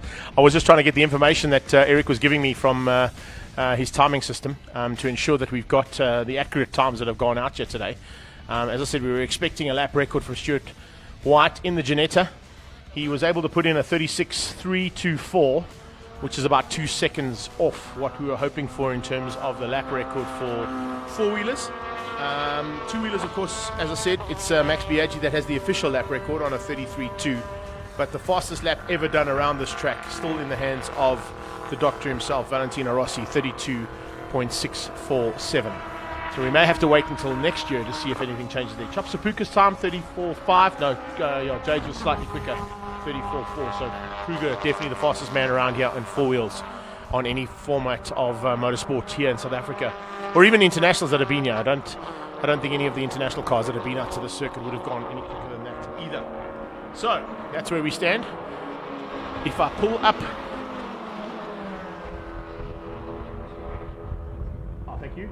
On screen, that's how it stands at the moment. Fritz Kleinans is actually leading the race ahead of Romano Sartori. That's due to the fact that the two contenders from race 1 or round 5 of this championship here today, earlier in the day, Michael Jensen is still in pit lane. Stuart White has been towed back to pit lane. I don't think they're going to attempt to get that car back on track again now after all the issues that he's had. They may just call it a day there, and as you heard from Craig, it's probably brandy time. So they'll be looking to get Dave White onto Bri duties and hopefully get the Bris fired up to enjoy the celebrations here at the final round of this championship, which gives Romano Sartori a chance of possibly taking his first victory here today. You heard from his teammate, the Italian stallion Franco Di Matteo, on pit lane, or actually on the grid at the start of the race, that he was suitably impressed with the amount of effort that the team have put in there. Both Romano Sartori and Franco Di Matteo working together in that Ligier. It's only their second time out in the South African Endurance Championship, and they took a third place in round 5, which was earlier today, the 3 hour, and now in round 6 are sitting comfortably in second place on the same lap as Fritz Kleinans. And in fact, overtaking as they go down the back straight, looking for a chance. If we can go down to that bottom corner, just pull that timing graphic off. Watch for the two cars coming into shot any second now. There's a very good possibility that we've got a change up in the lead. If he hasn't got through yet, he's applying massive pressure, and that's exactly what's happening through Geelkop corner as they come out there. Very good possibility across the line that Romano Sartori may be looking to overtake Fritz Kleinans and take the lead away from him as they come through here to complete another lap. They stay line astern. I said it's a 3 hour endurance race. We were about to complete the first part of the race, which is the hour endurance race. We've got about 6.5 minutes to go on that. 6.5 minutes to go with that one. So we'll keep an eye for the checkered flag for, it's going to be Paul Hill, who's in third place in the Aston Martin, and a double win for him if he keeps it all together for the next 6 minutes or so. But how awesome is this little dice? I mean, this is for the win overall in Class S. It's for the win overall on the track, and it's pretty much a sprint race out there between Sartori and Kleinans. Remember, Kleinans and Forbes have taken 2 wins this year in the Endurance Championship, and are certainly not a team not to be reckoned with. And with a rookie team coming in here only into their second outing and already starting to take on the usual contenders, that bodes well for 2020 for both Romano Sartori and for the Italian stallions. So I think Di Matteo and Sartori are just pushing themselves maybe a little bit harder in arguably the best numbered car in the world, number 27 there, just to let you all know. Romano Sartori and Di Matteo pushing hard now to try and stay ahead and get ahead of Fritz Kleinans and James Forbes, and they've done that. On the back straight, we've got a new leader. Great job there from the director, picked up on exactly what we're talking about, down that back straight away. Sartori takes the lead ahead of Fritz Kleinans. Now, as I said earlier on, and we've said it all day long, tyre preservation is very important. The track temperatures are starting to come down slightly, but ambient temperature is still going to keep them pretty much up in the 30s for now. How good are the tyres that are on both Sartori's car and Fritz Kleinans' car? Because they've got to try and last for another 2 hours of racing. We've got an hour to go for that third car that's about to come through, and we actually watch the shot here. It's probably about 10-15 seconds down the road before the Aston Martin comes through and completes another lap there to start, actually getting into the 30th lap of asking for those two Ligiers. Paul Hill is 2 laps down. He's just got 1 lap down, I beg your pardon. He's on 29. And Paul Hill now has got literally about 4 minutes to go until we get into the closing stages. Now, with 4 minutes to go, it means that Paul Hill can't come in, and Harry Arangis can't come in either, because they've now into that 5 minutes of the race to go for the 1 hour. So for them, pit lane would have closed. It won't officially have closed, but there will definitely be a close there of their pit lane. But Colin is down in pit lane with some more action. Cole? Yeah, it's hell of interesting, Greg, talking to the Satori team over here, and we've got the Kleinons team just up the road there. So the message they've been giving from the safety car, they were talking to Ramon and they were telling him to get up there and push right from word go, as the safety car was coming in. And Franco Di Matteo is just coming to join us now. Franco, you've got your towel on to keep you nice and cool. You've got to be relieved that Ramona got through. Yeah, we've been getting on the phone or the whole time with him and saying, hey, push. So he did put a bit of pressure on the guy and managed to get past him. So and it looks like he's opening a gap, and that's what we need. I've got to catch up a lap, so he's got to give me at least 40 seconds before he comes in. And when he comes in, the driver change, you're going to get into your car. You're going on the same tyres or not new tyres? Not new tyres. We've got 2 scrap tyres. Reasonable. I mean, I've got no problem. I'll overdrive the car anyway. So, yeah, that's all that counts. And I just need to push. I mean, I know by putting new tyres and you haven't scrubbed them in, they wear out quicker on this track. So, I'll fox, you know. And James Forbes, they've got their new tyres ready. So we're going to go and talk to them now. What's your feeling of the race at the moment? Look, Colin, before you go, I just wish we were on the same lap. But anyway, putting new tyres on the car will be quick, but the tyre wear is very quick on the thing. If you haven't scrubbed them in and packed them away, and that's what I did with my 2 tyres, so hopefully they'll last longer. You mentioned that you need a lap. Our information is that you're both on the same lap at the moment. Well, I think so. I don't know. I thought I needed 1 lap, but we're on the same lap. Then, definitely. We just got to keep it there. So right as we speak now, our belief is that you're in the lead and pulling away. Well, he is. Look, until the fat lady sings, that will count. But if we're in the lead now, we just got to keep it there. But Franco, that's a hugely fattest remark. Somewhere, if we say the fat lady sings, you and I are going to be murked by a fat lady. Look, you know, anything can happen. I mean, look at number 1 car. I mean, they were leading perfectly and some things happened. So this is motor racing. Until that checkered flag comes out, you can never say we're going to win or whatever the case is, you know. There's just something else. As we've been talking here, I've been feeling the temperature of this cloth of yours. Ice cold. It's absolutely magnificent. So I'm just going to stand here, guys. And he's going to stand here because I'm hot. Yeah, I can see you red. Franco, thanks a lot. We're going to go. He said, I'm not red. Right, we here. Yeah, so just confirmation there for you, Colin. Romano Satori and Franco Di Matteo are leading, and they're on the same lap as Fritz Kleinons. They've got a 2-second lead over Fritz Kleinons and James Forbes. You've got James Forbes there with you, so the change has now happened up for the lead, and Forbesy now is in second place to the tune of 2.48 seconds. Good. I'm with James Forbes. It's quite interesting. You guys had the lead. We've just spoken to Franco, and they seem to be pulling away a little bit from Fritz, but you got some new tyres and you've got some speed. It's going to be very, very interesting when you both make your changes. I think with us both running at the end, it's going to be very close. So we've a long way to go before we know that that's happening for sure. But I think if we're both running, it'll be a race. That's for sure. We've got 2 hours to go. We've got the checkered flag going now for the 1 hour car. So Greg, if you can see where Paul Hill is, we'll give that, just walk all over me and talk about it while we talk to James. When are you bringing him in? About an hour and a half? Might be a little earlier than that. So Might be. Okay, well, we've seen you now. You've gone from chilling in your shorts to chilling in your clothes. You've got your thigh guard on. We'll keep an eye on you, and when you get helmeted, we'll know what's happening. Well, once the Aston comes in and we miss the joy of that engine note, then I might as well get in the car and drive. What do you think? There you go. All right. Winner of the 1 hour. That will be, well, the proposed winner of the 1 hour, the current leader, Paul Hill. He's coming to the line now, Colin. You've got the 2 lead cars, 1 and 2. as they come through there. Romano Satori and Fritz Kleinans will maintain and stay out on track, but coming to the line in the next probably 20 odd seconds. We don't have a shot of that corner, but there they comes. Aston Martin should be making his way to the line, and across the line it comes for the checkered flag and takes the win. Double victory there for Paul Hill in the Calix. Aston Martin taking 2 wins out of 2 starts there for the hour endurance. It means that the Ferrari of Harry Arangis will finish in second place, and yet again in second place for Arangis. But back down to you, Cole. Yeah, we'll wend our way up to the Calix pit, which is just here. So we were talking to James Forbes about getting into the car, and off he goes to go and get ready. We asked the question about an hour and a half. He says a little bit sooner.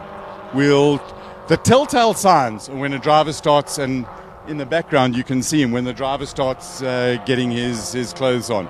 And right around here in the background there on the pit wall, the worry of Franco Di Matteo. This will be huge for them if they can pull it off and bring off a race win. Just along here, here's the Honda team, the Dirty Dog Racing, and they've got 2 new tires to go on and 1 pretty used one.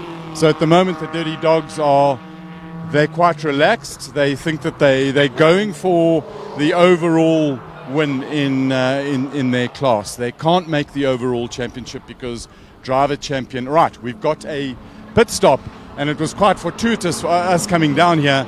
This is on the 1 hour, just after the 1 hour mark of the race. So there's 2 hours to go. Kara Hill has brought her Polo in, and she's coming in nice and gently and brings it to a stop, and she hasn't run out of fuel. And there's Andrew Horn in his car as well. So their strategy in terms of the pit stop is to just take things calmly and carefully, and not rush and not make any mistakes, and do things nicely. They're running very thin on pit personnel at the moment, and what we're also going to do is let's just come out of here. They got some fueling done. They've got the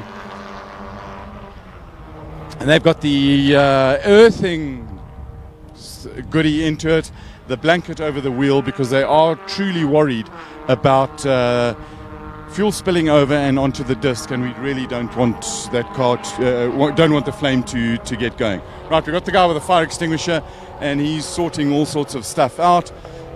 Just having a look at the tires, they properly worn, and in the background you'll hear the Aston Martin as he comes in. We're going to move away from Trevor Bland, who's doing his pit stop duties. This is Paul Hill, who's brought his race-winning, 1 hour winning Miss Moneypenny is the name that he's got on the car here, and we're going to try and talk to the driver that got out of that car. Where is he? It looks like Howard. Pit stop all went according to plan?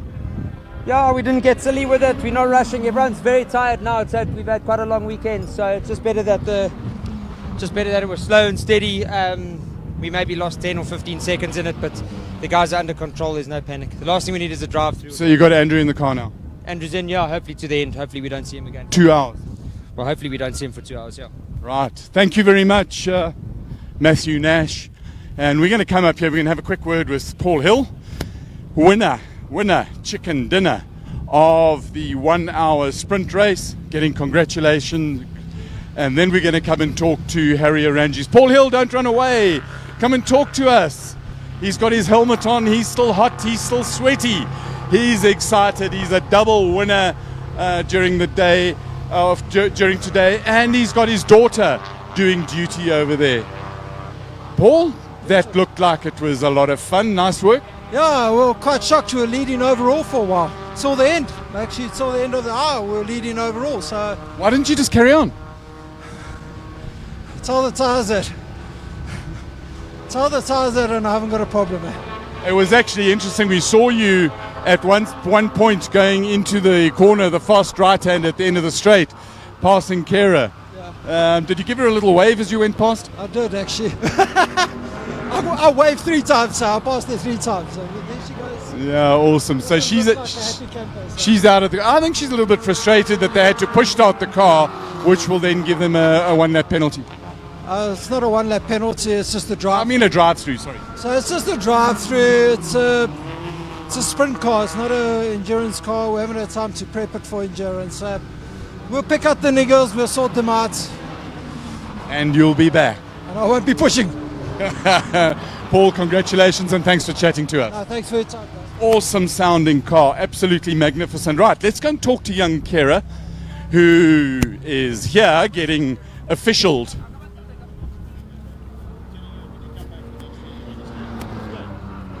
Kera, the officials have just officialed you. That was notice of a drive-through penalty, no doubt. Yeah. Well, we can't get the car started by itself, so we have to do it. Yeah, better that than standing still. You seem a lot happier having gotten out of the car now. You had a really good stint there. Did you enjoy it?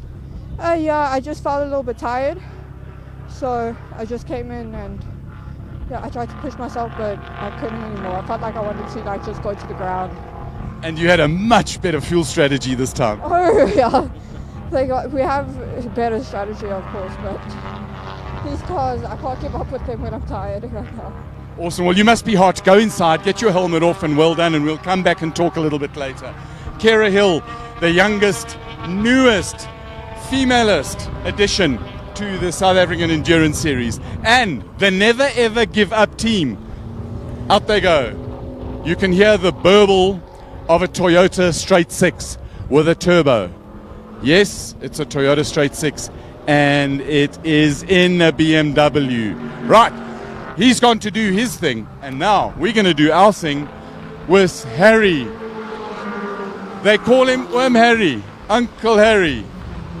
Yes. Harry Arangis, we know how much you love driving a Ferrari. That was an hour of wonderful sound. Your smile says it all. Oh yes, absolutely, Colin. The team did a great job, eh? I never drove the car before today. And that's why we took it out in the second stint, and it was so great to drive. Wonderful car. Now, our reader poll has come back and suggested that this car should be yellow. Well, that's a good idea, because Valve Systems is yellow, so we can do that. There you go. And of course, Val Transmission, that's your fluid business in Vereniging. Tough times for businesses nowadays. Absolutely, Colin. You know, the Vol Triangle is going through a tough time. The steel industry is going through a tough time, and we're part of that. But we are positive, and we got to stay positive for the future.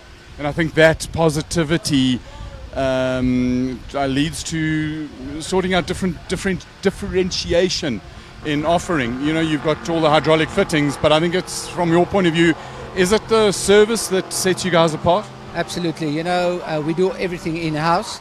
So all the hoses, all the fittings gets made in-house, all the specials though.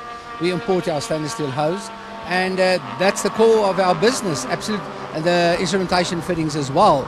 But the hoses is the part that I enjoy, you know, the special part, the pressures, the temperatures, stuff like that. Awesome, Harry. Well done for withstanding the pressure in the car. And thanks a lot for talking to us. Thanks a lot, Colin, and absolutely the work that you do, and to Mopar. Wonderful, wonderful event. Mopar being great to us. Absolutely, wonderful. Thank you, Harry. But before you go, I told you, I said, I didn't know what the car is. But I can confidently tell you, boys and girls, I can without a doubt say to you, this is a F430 Ferrari. Something about, it must be the curve over here and the tail light. I'm not sure what gives it away, but this definitely, now that I'm up close to it, 100% for sure, is a 430 Ferrari. I just would love to see it in yellow. Right, there's Orangi's car. Now, it's action-packed pit lane. The pressure is piling on. As Dane the Rock Angel gets out of the car, they're going to stick a new tire on, having a relatively... Where is? He needs a co-driver, but he's come in rather quickly. There's throwing of gloves. There's fuel going in.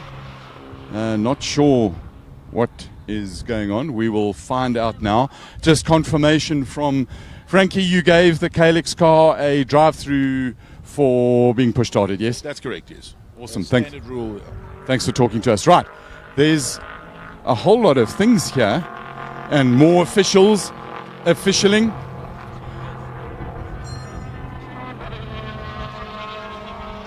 Dane, you arrive here sort of, hi guys, surprise. Jared Evans getting in, and the reason he came in, we'll see when the tyre comes off now. They'll do a quick little inspection. Got some spare wheel nuts there, pretty cool. Brand new Bridgestone going in. We'll talk to Dane when he gets out of there. That tyre, that's the front. Have a look at this, guys. Wow.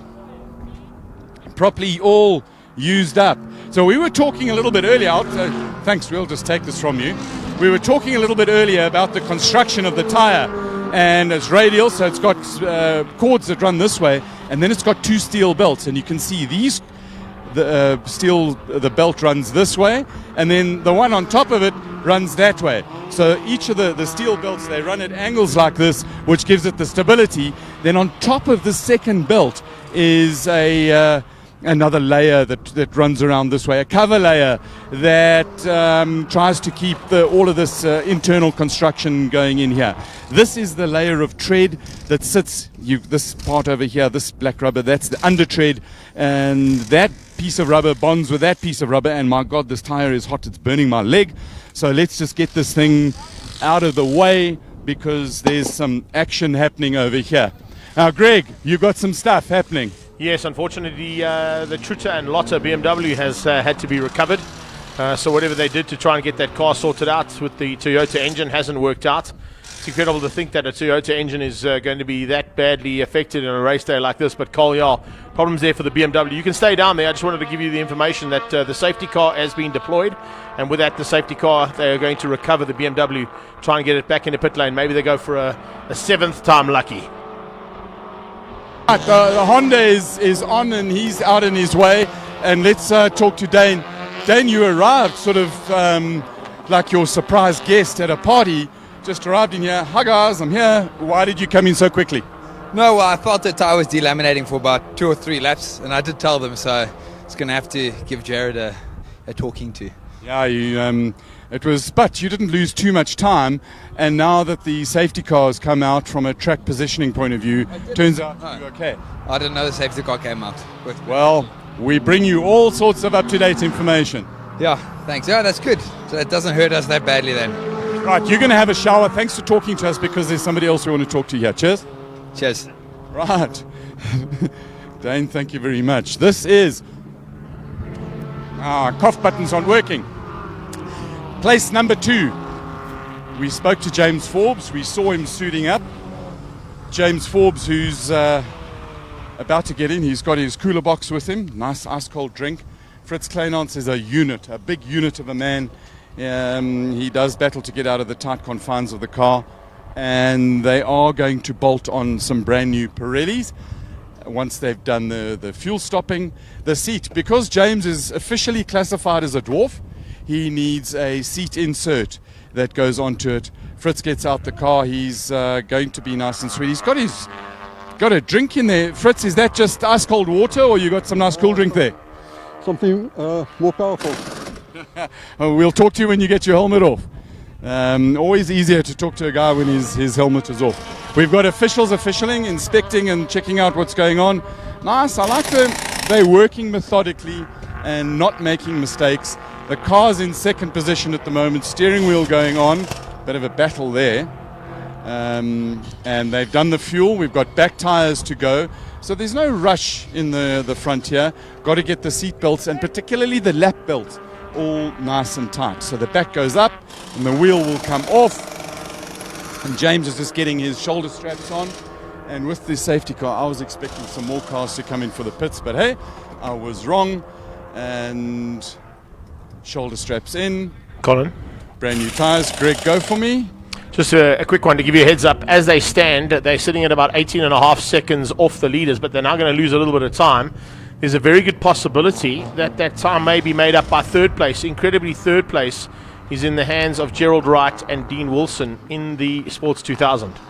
That's in our the plastic pig. Greg, Correct. strange you should say that, because to my left, as we bid farewell to the Ligier, we usher in the plastic pig. There you go. And we're going to go and have a look. Look how all the gunk on the back of that thing. It's got full of gunk. It's an official terminology, gunk. And we'll, okay, they've switched the car off as Gerald Wright running to get his, this was also a surprise stop. He hasn't got his helmet on. So on the back straight, while Colin's heading down to Dean Wilson's car, and Gerald Wright Motorsports Sports 2000 on the back on the oval, as you can see, Amiga Towing helping us to recover the 135 BMW there of Steve Truter and Wayne Lotter. That's the BMW M3, car number 135, and it's powered by a Toyota engine. So looks like they're going to have to get that car back into pit lane, see if they can give it another try. It'll be the 7th time, hopefully 7th time lucky. But back to Colin. Right, I'm down on my knees because that's the only way I can get to see underneath the car. I took a bit of a thing on the back of the car, and it's oily gunk, official term. And then if you have a bit of a look down underneath here, there's drippy stuff, and it's black and it stinks. So the back end of this car is not a healthy beast. But the beast runs, even though it might have a broken thing, and it is not healthy. And he's in the car.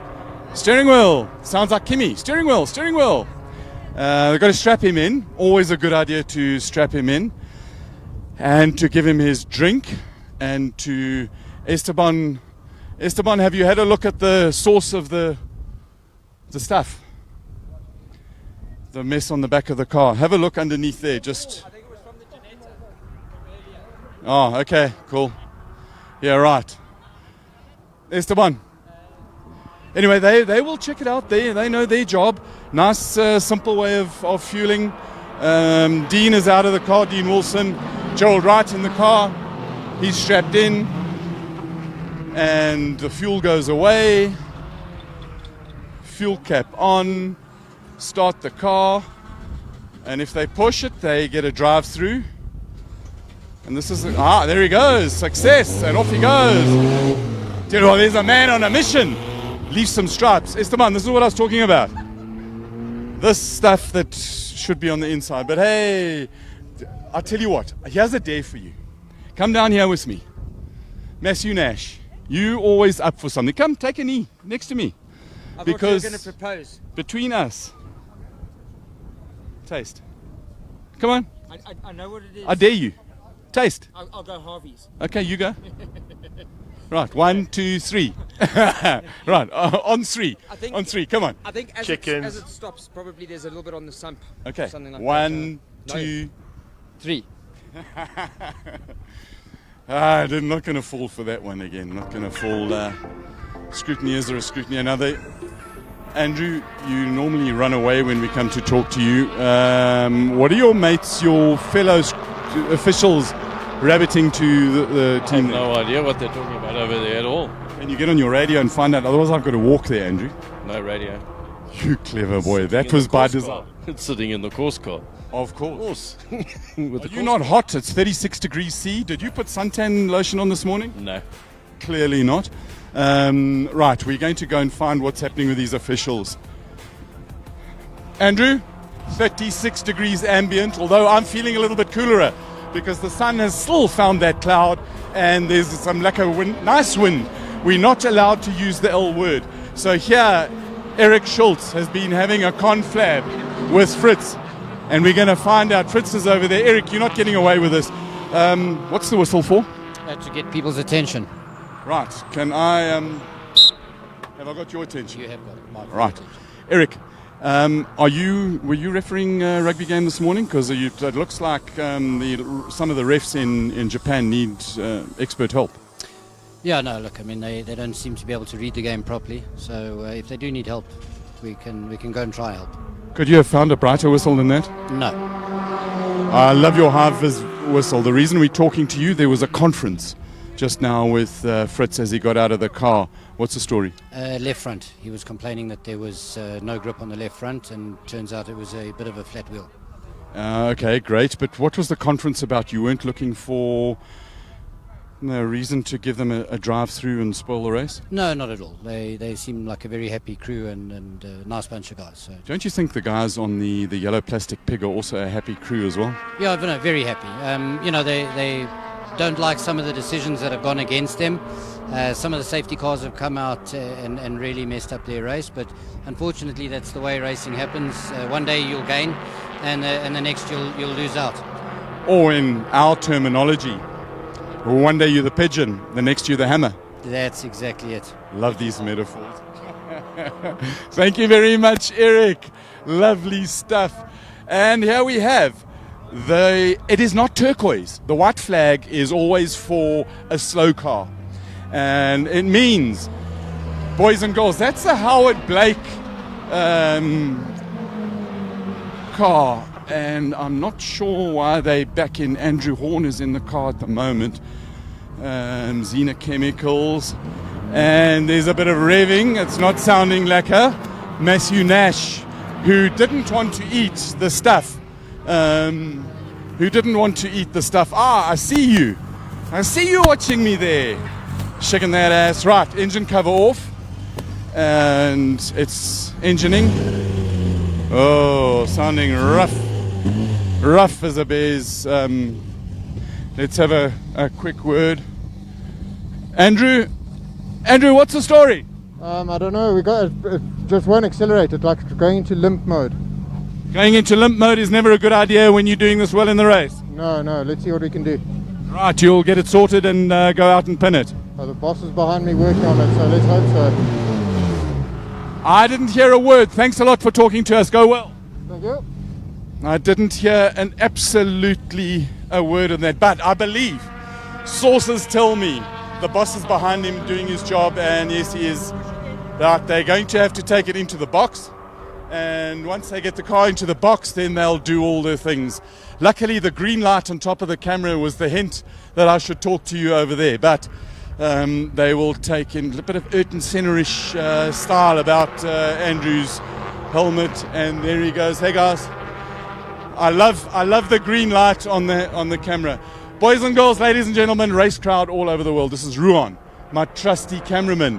He doesn't get grumpy. He gets mur of a grumpy every now and then, but he's my friend, my boy. I live with him. And now, on the roof, up there, that's Jake's. Jake's, give us a wave with the two fingers. There you go. So it's like remote control. I bet I could get Jake's to put his arm up, his left arm up. So, guys, do we think? Yeah, okay. On my count, I reckon I'm going to get Jake's hand in the air. But I'm going to do this by the special move I've got. I will move my microphone. I won't look at him, and his left arm will go up in the air. Watch this. By the powers of the microphone. Guys, you know what? I love racing. There's so much stuff that happens. You never know what's going to happen until it happens. And we do have some fun. And here we got another refueling going. So very often you need to refuel the refueler. So the refuel tank goes in here, and they will now give it a bit of a refuel. So what I'll do over here, go back to Andrew Horn, because by now they must have determined the problem and worked out what it was. And I can confidently tell you that there's an issue with the fuel filter, because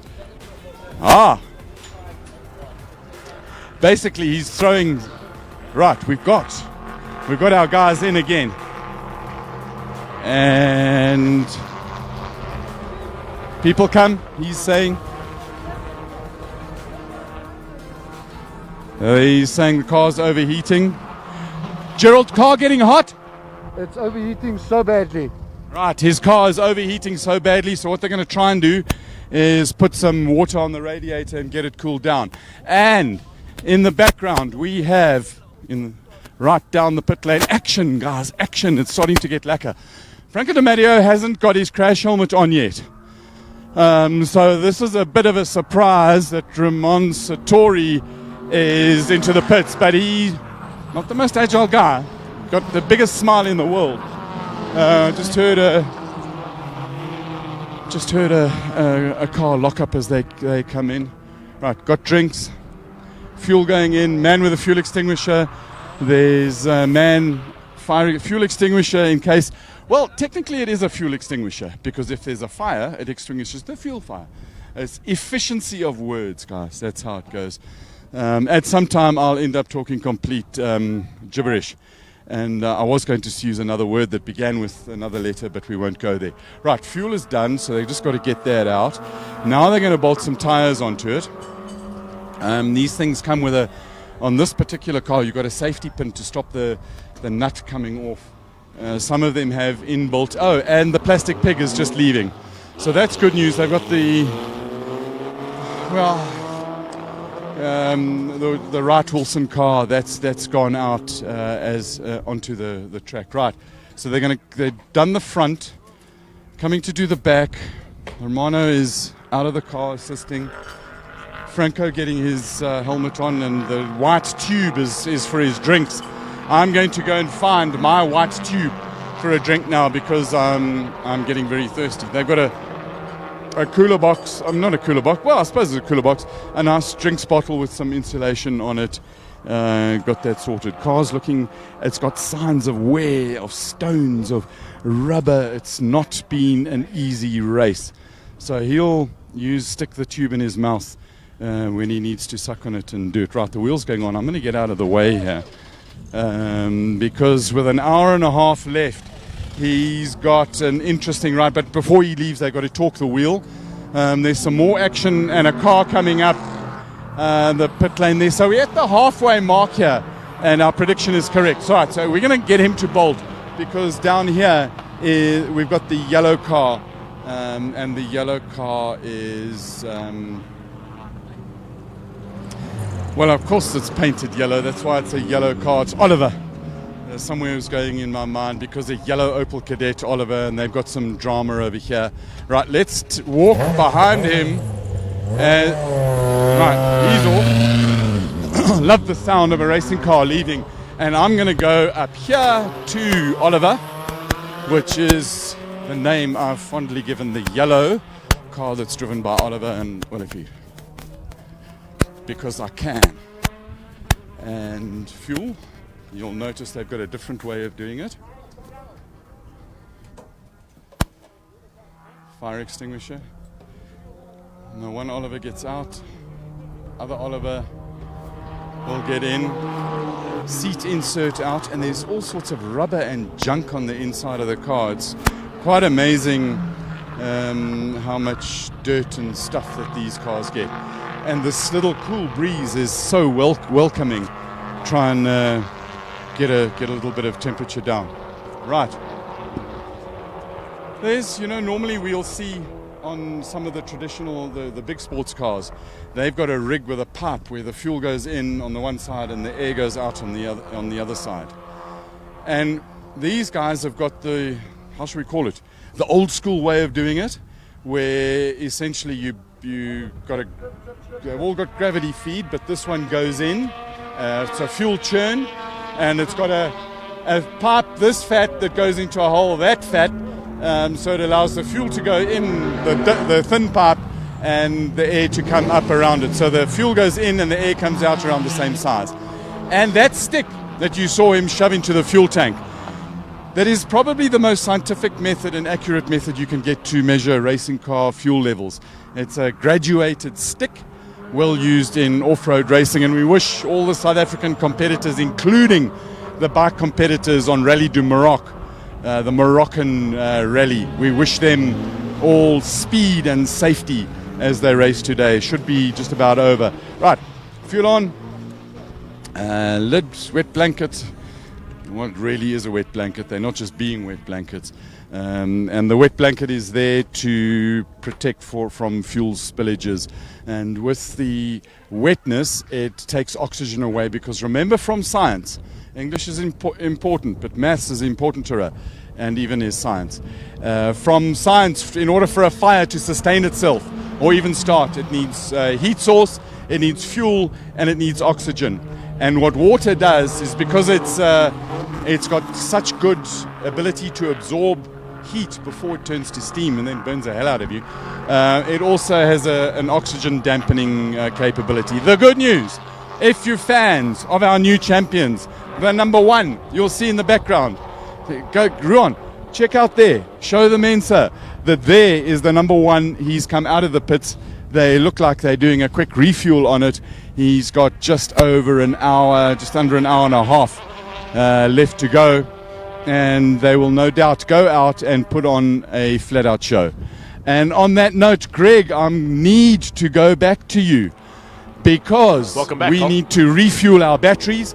I hope that you've got your battery fueled and ready to go in the Silver Starship up there. So, Greg, please take it away. It's very difficult to get a word in edgeways with you, Carl, because you've got so much action down there, but that's fine. It's all good.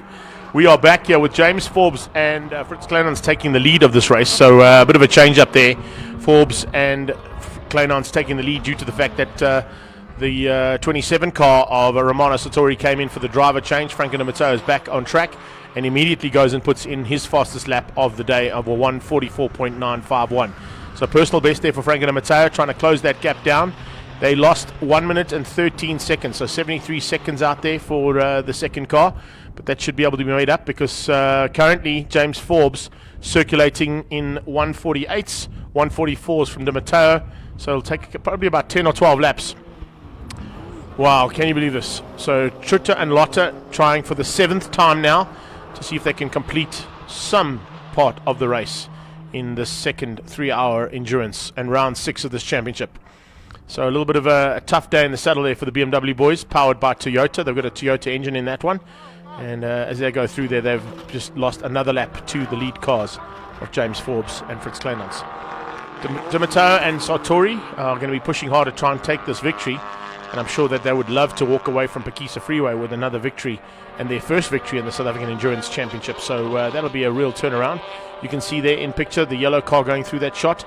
That is the Wright Motorsport Sports 2000. Into pit lane again comes the Oliver car, so it looks like they might also be battling with a little bit of issues. That car's only just been in, came straight back in from the refuel and the driver change to now see if there's another issue on that car. The Nash Sport cars have literally been bomb-proof almost all season long, and here in the closing stages just taking a little bit of strain. But of course every single car on track today has had some kind of an issue which they've had to deal with, and the reason being is that we're sitting still at 36 degrees Celsius here, and it's 22 minutes past 4 in the afternoon. 36 degrees Celsius, 20 past 4 in the afternoon, and still with an hour and a half or hour and 26 minutes of racing to go. Yes, temperatures will start to drop now. We're hoping for a bit more cloud cover, and of course that cloud cover certainly helps all around the track and here in the commentary booth as well. But definitely going to be a tough ask here for the rest of this race. Cars that have not made it back on track, of course, is the Ginetta G57. That car is now parked in pit lane.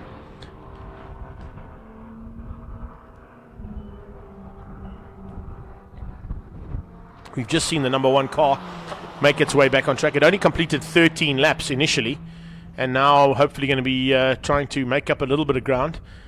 Keegan Ward's car is in pit lane. They're still going to have to do some work on that if they do and are able to fix the Alpha.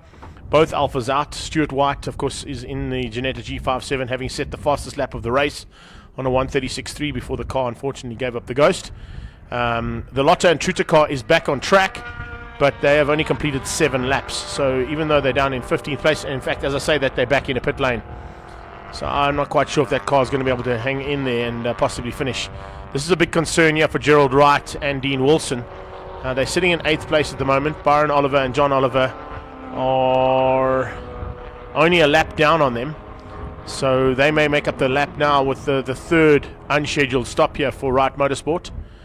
But of course the two Oliver boys have also had some issues of their own, so there may be a bit of a chop and change between those guys. Most consistent car out there at this stage probably has to be Trevor Bland and Cara Hill. They're hanging on at this stage for 7th place overall. There's the top 10. James Forbes leading things out in the car at the moment. His partner Fritz Kleinans has done the majority of the work up front, in the last hour and a half now will be in the hands of James Forbes.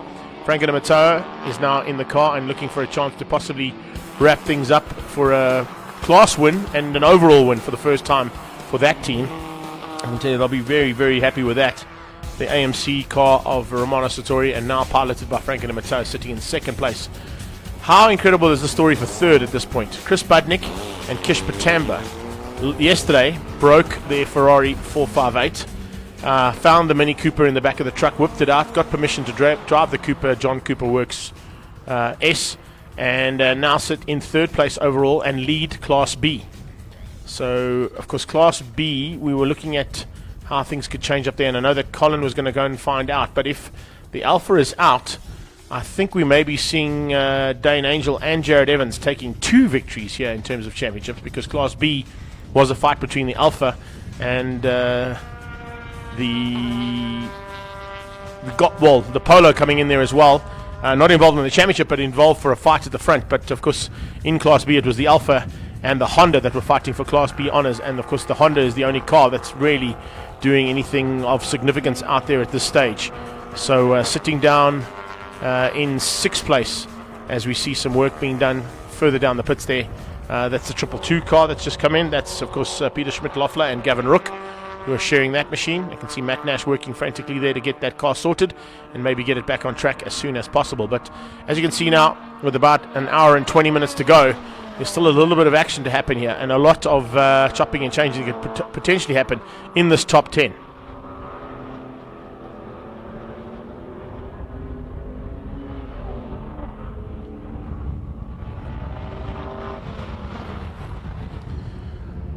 Horn, who's just been in the pit lane, also battling a little bit there with a car that was taking a bit of strain on acceleration, is still stuck down in pit lane, so they're working to get him back on track. I think he's just gone through there. John Oliver, of course, has been in and out of pit lane, and with that in and out of pit lane, on that pass across the line now, has just overtaken Gerald Wright and Dean Wilson, who are stuck in pit lane having to do some work on a car that they're battling with. Then it's Trevor Bland in 7th. Jared Evans is in 6th. The difference there between those two is about a lap and a half. So Jared Evans still leading class, in fact second in Class B, I beg your pardon, because the lead car is Chris Budnick in the Mini. Colin, you down in pit lane, you got some info for us?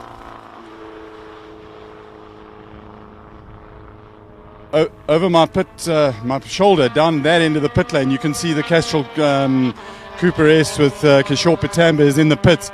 But right on this end over here, we've seen the Kalex car come into the pits. We're going to have a quick word with Trevor, hopefully. Trevor, you brought the car in straight into the box. What's the story? We've unfortunately run out of tyres. We're going to pull a sneaky and wait till 6 minutes before the end and go out and circulate just to get the points or just to get the finish. But if you have a look at that, that's past tired. Yeah, we can have a look on the outside here, and that's sort of testimony to how hard this track has been on tyres. Yeah, I think it's actually now to a point where it's worse than PE was, and PE was always bad. Now it's unplayable, unfortunately, but anyway, we had fun and we did what we could.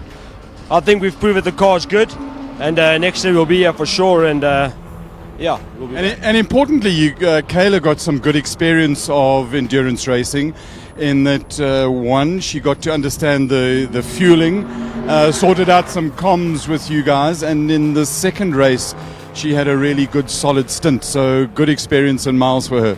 It's good for her to learn how to understand as the car changes to adjust to driving style, and I think it's very good for her. So, but as I say, next year we'll be back strong. We've got plans, so let's see what happens. All right, we're going to go and have a look at the Mini. They're throwing new rubber on the front of it at the moment, I'm told.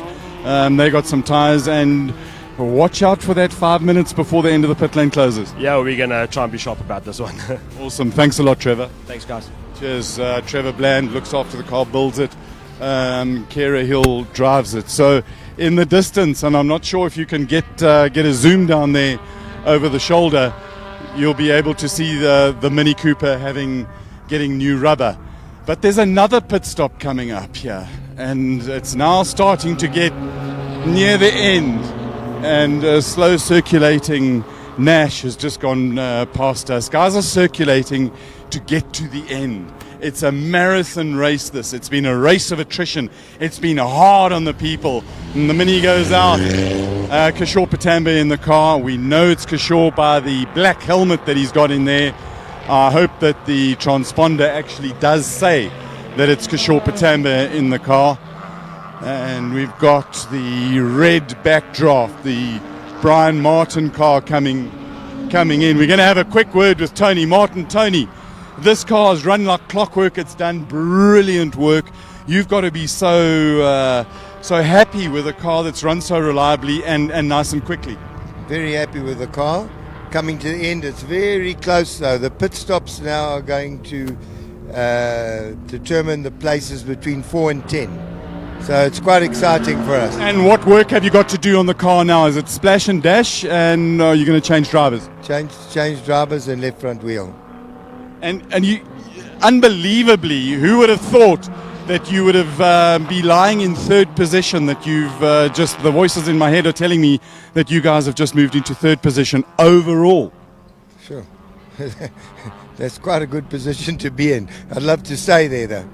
Tony, we don't mean to give you a heart attack, because this is one of those moments, there might be a bit of dirt getting into your eyes with the joy of all the hard work and the emotional roller coaster that you've gone through. It's finally starting to pay off.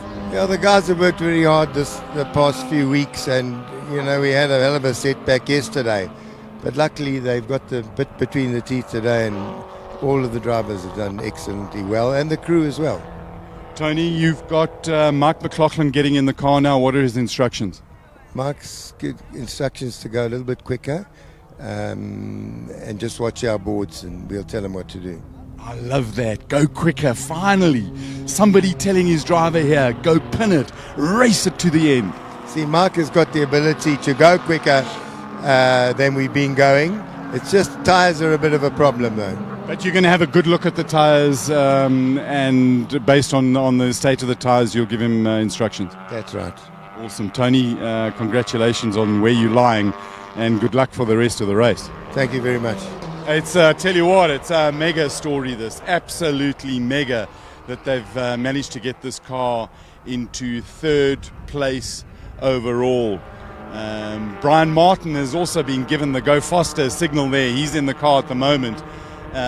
Just done a 1:55, which apparently is his quickest time. And as we say that, Ruan, here he comes. Let's talk you through this pit stop. He's got to come down onto his marks.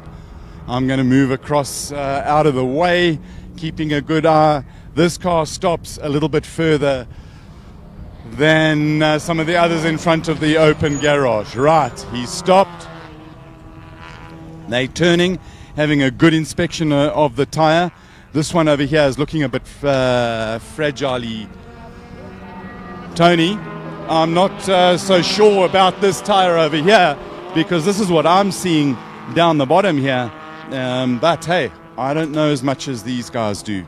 But they're looking, it's worn out. They've got fuel in. Trevor Graham's getting into the car at the moment. That's Brian Martin, who's got out. There's running. And I'm also seeing that the number one car, they're bringing some tyres out for it. They made a decision to change the tyres. That was what the running was about. So they'll straighten the steering wheel. Air gun, tyre off.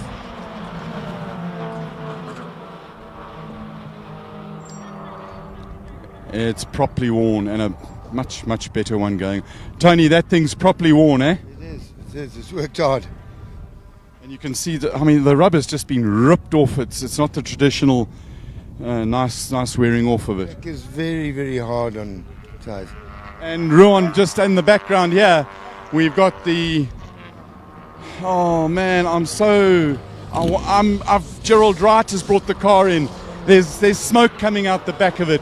I thought there were issues with the oil leak, and they've taken it into the box, right? And off he goes. Instructions: pin it, go like hell, race until the end. We want to go and have a look.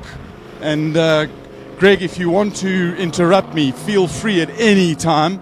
The body is coming off the Gerald Wright car. I see the just guys saying that walking, Mike McLaughlin but now with a angrily chance away to from get it. out there to do his first couple of laps. He hasn't been racing at all today, so this will be the first time of him getting out onto Phakisa Freeway. With some new rubber on, is definitely going to help him out. So McLaughlin going to be given the opportunity now to try and get back ahead of Jared Evans, who passed them in pit lane while they were stuck there getting those tyre changes done. So Jared Evans and Dane Angel have moved up to third place now overall. They are now the lead car in Class B, due to the fact that, of course, Pitamba and Chris Budnick had to do some chopping and changing on their scheduled stop. So Kish Pitamba will now try and take that Cooper S all the way to the end of the race. Brian Martin's car has now come into fifth, but it gets back down to Colin and catch up with Gerald Wright. Gerald, the pig was running, you were leading, it was so nice, but it's not so nice now. What happened? She's overheating quite badly, and I think we've probably damaged the rings or the pistons. It's probably pushed out about 2 liters of oil, hence all the smoke everywhere. So that's all. It's filled up the catch tank. Now it's running out of the catch tank onto the exhaust, and I was just covered in smoke inside the car. So I thought, better we go check what it is. I see you had a hard race. I see it etched in your face with the dirt, and it's been tough for you. No, this has been a hard race. 36 degrees, it's taking its toll on everything, it seems like. Doesn't seem like there's a lot of cars still running. And are you going to try and put some more oil in it and get it out again? For sure. Give it a bit of a bath quickly, just get rid of some of the smoke, and we're back out there again. And you're going to have a sip of a cool drink, and you'll never ever give up, am I right? Never ever. I love that. Can you eat it? He's talking about, can you eat it? This giving up stuff. We've got Eric Schultz, clerk of the course. Eric, you happy with the stop so far? I mean, nothing much going on apart from a bucket load of Helix HX5 going in there. Yeah, I'm more worried about the missing Helix HX5 that might have come out of the car. We just want to make sure that we're not leaking oil all over the track, making it unsafe for others. So that's the only reason I'm here, having a look to see what could have. But some say that oil on the track might get the cars to slide a bit and not chew their tyres up so much. Yeah, but it might also make them go off track. So. And we don't want that. It's all about safety. We want things to everybody to have a good, safe race and bring the cars home at the end. Absolutely, that's all we're looking for. Now, you down on the pit lane. We haven't got a lot of time left. Are we going to keep a really careful eye on cars passing the flag when the pit lane closes, so that we make sure that we've got the calls absolutely right about who's in and out of the pit lane? Yeah, we're physically going to close the pit lane with a physical barrier so that no one can go out. Always better with a gate and a chain, and close that gate. There we go. Awesome, and you will be giving that command. Give us in your best voice. You know, in NASCAR they go, gentlemen, start your engines. Give us your somebody close the gate command. I just want you, just so that we can get used to it. The command comes from race control, so you'd have to go and ask them how they would do it. Well, maybe we can do that. Can you ask them on your radio? No, I don't want to confuse anyone now and close pit lane too early. That would be major confusion. Yeah, and it's easy to get confused at the end of a long day where you haven't had many incidents that have warranted intervention, have you? Yeah, we've had a few, but it hasn't been anything major. It's all been minor wheels coming off and getting stuck, but no major incidents. It's been one hell of a race, hard on the tires, the fuel, hard on people. Yeah, and hard on cars. We've seen quite a few cars doing extra pit stops, overheating. We see some surprise cars up in the top 4, top 5, so it's good. Well, we've got the Angel car, I think, is in third position, which is... it's amazing. They've just held it out there, and like they normally drive for the index, that's what they've done, just kept it steady. They won the index, now going for overall. And can you imagine that dirty dog party tonight? I'm definitely not going to be there. It could get messy. I am scared of messy. Eric, thank you very much for chatting to us. Always nice when clerk of the course talks to us. So we got the orange Fenta Gillespie car parked. This is how hard it is. When we say the orange, that's the 67. The other orange cars, those are the historic single-seater category cars. When I look in the pit lane, we see the end of the Calyx car. They're just waiting for the end. We want to talk to the Dirty Dog guys because it's nail-biting time. And some of them are getting a little bit more nervous than others. And where are they, the Dirty Dogs? The Stradali guys just sitting nicely. Their work is done. It's so unfair to see you guys sitting there having a cool drink. Their work is done for the day, and they'll carry on. No, I'm scared of these guys. Okay, the Hill Bland car. We said that they're just waiting for 5 minutes to go out. Then they'll go out. This is Dirty Dog, and let's talk to Harry and see what is there. Harry, before the race, there was discussion about letting the dads drive. Excuse me, aren't you so glad that the kids got back in the car and you're looking at podium position at the moment? Yeah, without a doubt. I mean, the podium does make it sweet, but it's a little bit sad that they didn't get to drive. I mean, technically they're the sponsors of this whole season, so it would be nice to just end off with them driving.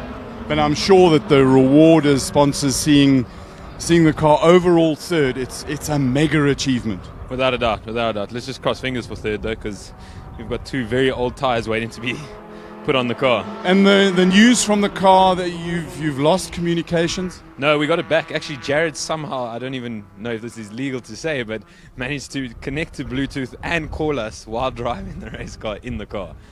And why is that significant? Because you use a ship-to-shore communications based on cell phone tech. Yeah, basically it's a cell phone call between 2 cell phones, which then are linked Bluetooth to comms. And he managed to pick up the cell phone, connect to Bluetooth, and make the call to our comms because the Bluetooth in his car had disconnected. And there's no rule about not operating a cell phone on a racetrack. It's only on a public road. Yeah, well, I'd assume so. But somehow he did it. I don't know how, but somehow. Because he's a dirty dog. Damn right. And part of thank you very much for talking to us, Harry. We'll talk later. So here they are eating a hot dog. They're kind of nervous. There's a whole lot of thumbs holding. And we come out into the Mini Cooper S's in the pits again. And this is significant because they were running second in the class. And as they come out past us, 6th overall, and then Mini goes out and Kishore Patamba in the car. And how fortuitous is it that we come to you as we walk down the pits as the number 1 car comes in, Michael Jensen bringing the car in for a bit of a problem. I'm trying to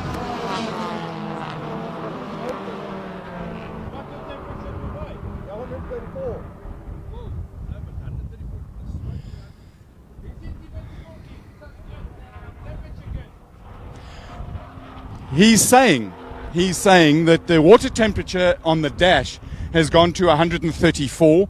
Normally you would expect there to be some kind of a smoke. So in order to verify what the temperatures are, they will get the temperature gun and they will come out and try and have a look at it. So you get a gun pointed at the thing, which will tell you exactly how hot it is. Right, he's got a probe, he hasn't got a gun because the gun is not available. Right, the engine cover is coming off and then they'll stick the probe. This is the same probe that he was using to give us the temperature of the track. Bottom off. And that sounded like a BMW Toyota going past us. It is truly, the Tritter car is running. That's not 134. They're able to touch it. Let's see what Jesse Huggett's thing says. Right, false alarm. It was showing 85 on the one and 90 on the other. So the temperature gun will show it. He's looking at the block as well. They're looking for the belt. Benoit's in the breaks in when I'm talking. I'm trying to listen to what he's saying. Right, the belt is still there.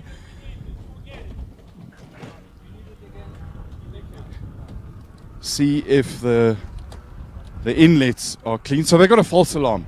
Blooming sensors. Well, we're assuming that it is a false alarm and we're assuming that it is a sensor. And look to the guy in the front. Pit lane is clear. And off he goes. Sensible driver, when he sees an alarm, bring the car into the pits. They've got 2 new tyres ready just for in case. And our plastic pig is Gerald Wright, the Wright Motorsport, number 36. Somehow, in a race, you kind of get to root for a car. I know we're supposed to be impartial, but you get somehow a car works into you, and you think it's kind of cool. And I think that plastic pig is cool. I also love the spirit of race that they exhibit, and the fact that they're ready to get going and never give up. Giving up is not an option for them. So they've got the car back into the pits. What I think we should do right now is go back to the Silver Starship with Captain Greg, who will give us a recap of where we are in the race and time to run these sort of things. So Greg, in your Starship captain seat, take it away. Coming back to you now with an hour and 3 minutes to go, and James Forbes leading things out. He's a lap ahead now of Franco Di Matteo, but Di Matteo will of course come back onto the same lap as he crosses the line. So Franco Di Matteo in second place behind James Forbes. That's the fight between the two Ligiers with just over an hour to go. Jared and Evans and Dane Angel up into third place overall. We just spoke to that team, and they seem to be pretty happy. Good manoeuvring there from Evans to get the Bluetooth mechanism to work again in the car and keep the comms to the pits open. Incredibly, it's Peter Schmidt-Loeffler and Gavin Rook who are up into fourth place overall and leading Class V. That's for Victor. And still on the same lap as Mike McLaughlin. So there's a very good possibility in about a lap or so's time, McLaughlin will probably get past that Nash Sport and move up into the fourth spot, dropping them down into fifth, just ahead of their stablemates, John and Byron Oliver, who sit in sixth place overall on track at this time. Kish Batam has been in twice now, unfortunately, just a couple of little checks there on the car. They came in and put some new rubber on the car, maybe just came in to check the overheating, because a lot of these cars are battling with the heat. We're still sitting at 36 degrees Celsius, incredibly, and it's 4:45 in the afternoon.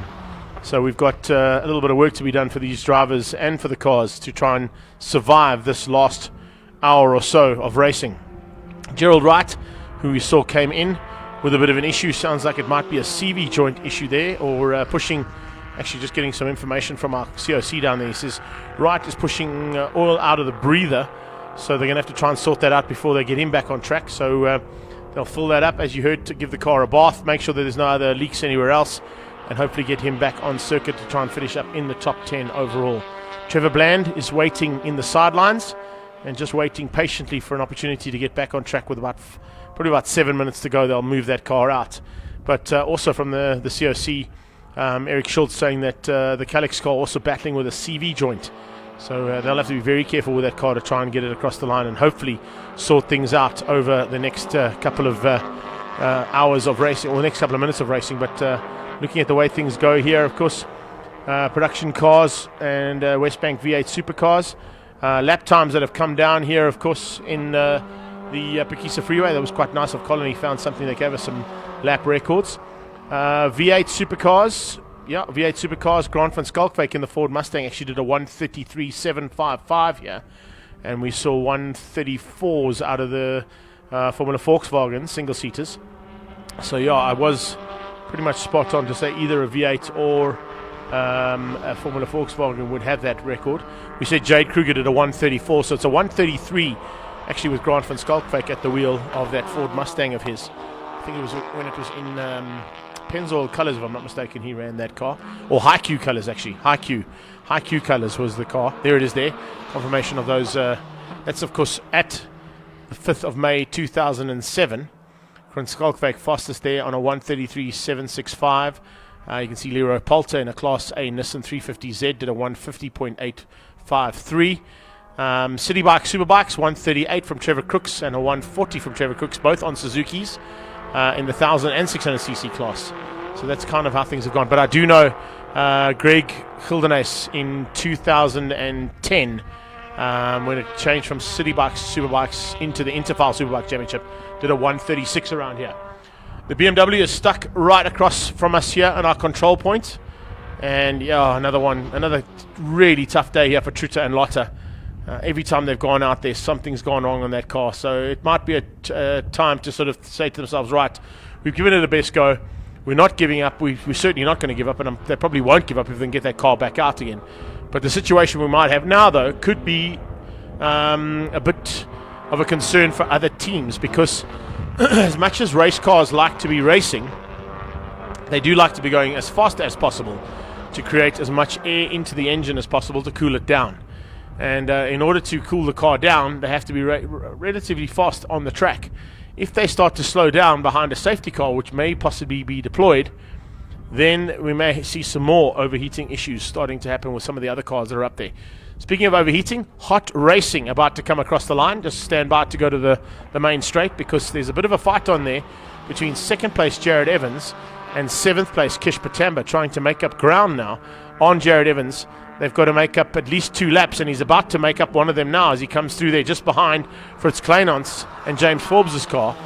Maybe use the lead car to get through on Jared Evans as they come down to turn 1. They're into turn 1 right now. It is Evans who maintains and just loses out on the inside from the James Forbes Ligier, the back point blank racing Ligier there of James Forbes. But look how close Kish Patamba is to Jared Evans. And of course Patamba has got to get through and past twice to ensure that he moves back into the lead for Class Bs.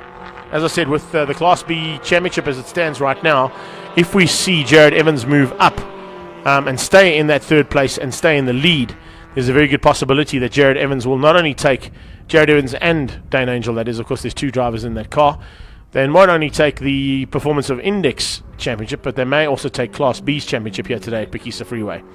So that's how things are looking with just under an hour to go now. Small breeze is going to start cooling things down, we hope. But if I look at how we're feeling in Oudendaalsrus at the moment, which of course is the town just down the road here, we'll try and get an indication as to what's happening on the temperature side of things. But according to what I've got on my phone, Oudendaalsrus, which is about a par 5 from where we're sitting right now, is currently sitting at a real feel of 33 degrees Celsius. So it's gone down 3 degrees Celsius, a small wind of 20 k's an hour. And of course that's going to be cooling down now as the sun starts to drop out the sky. So we will see cooler conditions by the end of this race, but coming down from 36 degrees Celsius to a real feel now of 33 degrees Celsius out on track, and the ambient temperature around the circuit. Forbes completes another lap, 66 laps completed by him. De Matteo is about to do the same thing. Jared Evans is on 59 laps. It's Peter Schmidt-Loeffler who's now been caught hand over fist by Mike McLaughlin. Shouldn't be too much more of a chance there for McLaughlin to find a way through on Schmidt-Loeffler and change that 5th into 4th. 58 laps for John Oliver, 58 for Kish Patamba, 56 for Andrew Horn, 49 for Gerald Wright, and 46 for Trevor Bland. That's how they are standing in the top 10. And of course the top 10 at this stage are all still circulating, other than Trevor Bland. And if I just come down one, yes, that's it. So there's only 10 cars still circulating out there. The Lotte and Truter car are down in 15th place, even though they are trying to get that car back into pit lane. Whether or not that's going to happen or not, or there's just water all out of that BM. They've just pulled it into a safe position. So if you just get a shot of that BM before we go to Colin, you can see the BM has now been pulled out of harm's way. And it looks like, I think that's Steve Truter that's there. Let's go back down to Colin. Right, we've got the Honda just arrived very suddenly, also with a tire problem. So we've got an hour something to go, and this tire's given up. So Jared Evans was quite clever to bring the car in. This tire is going back on. The front left is looking all okay. It's only a front right problem. And Ron, you can see over here, a whole big chunk has jumped off. Well caught, Jared. Otherwise, the tire's looking really good, eh? Except for the missing part. Except for the missing part, it's a bit dodgy. But that's what happens with a front-wheel drive car, and the heat that gets put into it. How's the brand new tire that they put on at the beginning of the race? I'm not sure whether it, whether going with a brand new tire or in this rough sort of circuit. I don't like that. That last nut that went on was a little bit rough. It's not whether I like it or not, it's just whether it goes on properly. Right. Got all the nuts in. They'll drop the car down. and they'll send him on his way. Let the air out. And this car, third overall. It's dodgy whether he's third overall at the moment. Greg, I know you've got timing in front of you, and there was a very, very close race. And it was third, fourth, fifth that were all really close together. So, Greg, if you can just follow that, and we'll probably only pick it up. But what I when want to they do come quickly past before the I do, pits Cole, again. Yeah. If I can just come back to you, are you not concerned they didn't torque those nuts that are on that wheel? With the amount of cars that have lost wheels here today, is it not a safety factor to maybe just torque them before you put them out? They're guaranteeing that the pneumatic drill is going to be hard enough to do those 5 bolts and keep that tyre on. Absolutely valid point, Greg.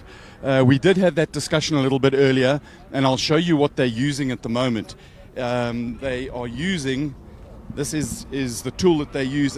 It's an impact wrench, and what actually happens is that when the torque, it runs really fast, and then as it gets torqued, it's got a hammer. It's hot. It's got a hammer action that hammers the wheel on, and they know from experience of having used these on the wheels and then measured the torque subsequently that it does deliver enough torque to keep the wheel on. There's 5 nuts. So from a point of view, NASCAR run 5 lug nuts on their cars as well, and they often run with 1 lug nut off, so they'll run with 4. So from a point of view of the torqueness and the tightness of the wheel, I think that these guys are pretty happy. Well, one thing I want to add to it. Yeah, I want to add to it though. NASCAR run on an air system, so there's a lot more power in that drill than what you've got there on a rechargeable battery system on that drill that they're using from Makita. Yeah, except that this thing it delivers a lot of torque. It's got a very high maximum torque that it delivers.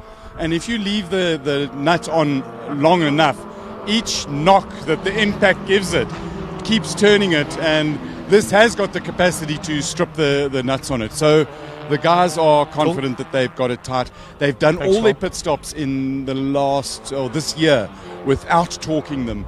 And it's not as critical as some of the sports cars that have got the single nut that run a very, very, very high torque, sort of around about 350 Newton meters. This thing these cars run somewhere around about 100 Newton meters, 110 Newton meters on the wheel nut torque. So it's not that much of an issue on this car. So we'll go and talk to Dane the Rock and just see if they've managed to keep their position. Now that you've got some sustenance there, that was a bit of a surprise stop, but good that he brought the car in as soon as he did, Dane. Yeah, no, 100%. Like we're saying, it's racing, anything can happen. If you look at the tyre looks great. But yeah, it must have been, it's just overheated and delaminated from the carcass. It's an Autohouse Angel flag that's, at least it's showing that we're running. So you were running, that the Breeze is running. You were running in 3rd place overall. You've dropped down to 5th. Do you think you've got the speed with an hour-ish to get back on the podium? Probably not the podium. 4th, I think, is definitely on the cards, but yeah, the guy in 3rd now, I think he's just a bit too quick. So, but like you said, there's an hour left. Something that can happen to him as well. You also got to keep an eye on from behind with the Mini that's there. Yeah, 100%. Yeah, anything can happen. We put a tyre on there. We've run out of tyres for the weekend, so we put a very, very second-hand tyre on there. So we've just got to hope that gets to the end. So it's not even smooth sailing for us to get to the end now. But you've got to be really happy with the effort you guys have put in and the reward of winning the Index Championship and running as high as you have. That's kind of special. No, 100%. It's been a good year.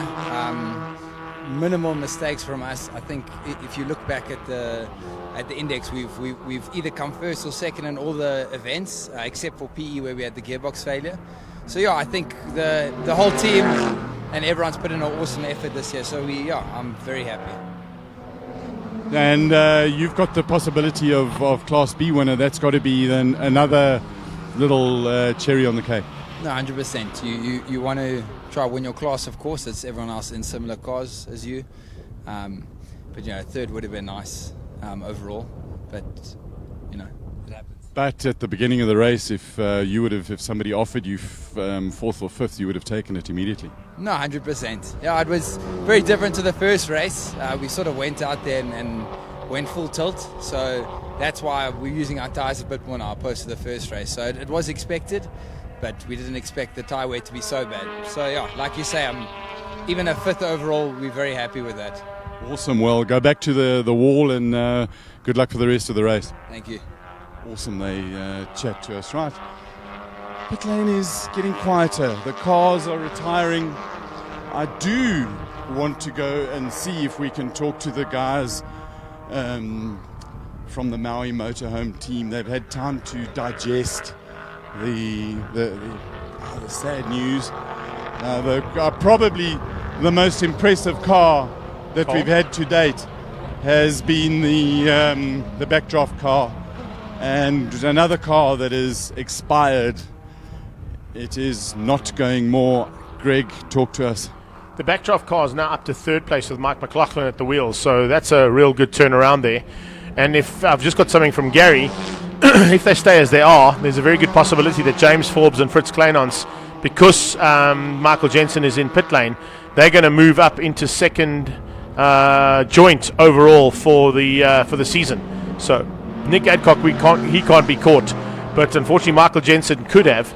And if it stays as it is right now, with James Forbes and Fritz Kleinans taking the win, they will move to second place overall in the championship joint, and then Michael Jensen will finish into fourth.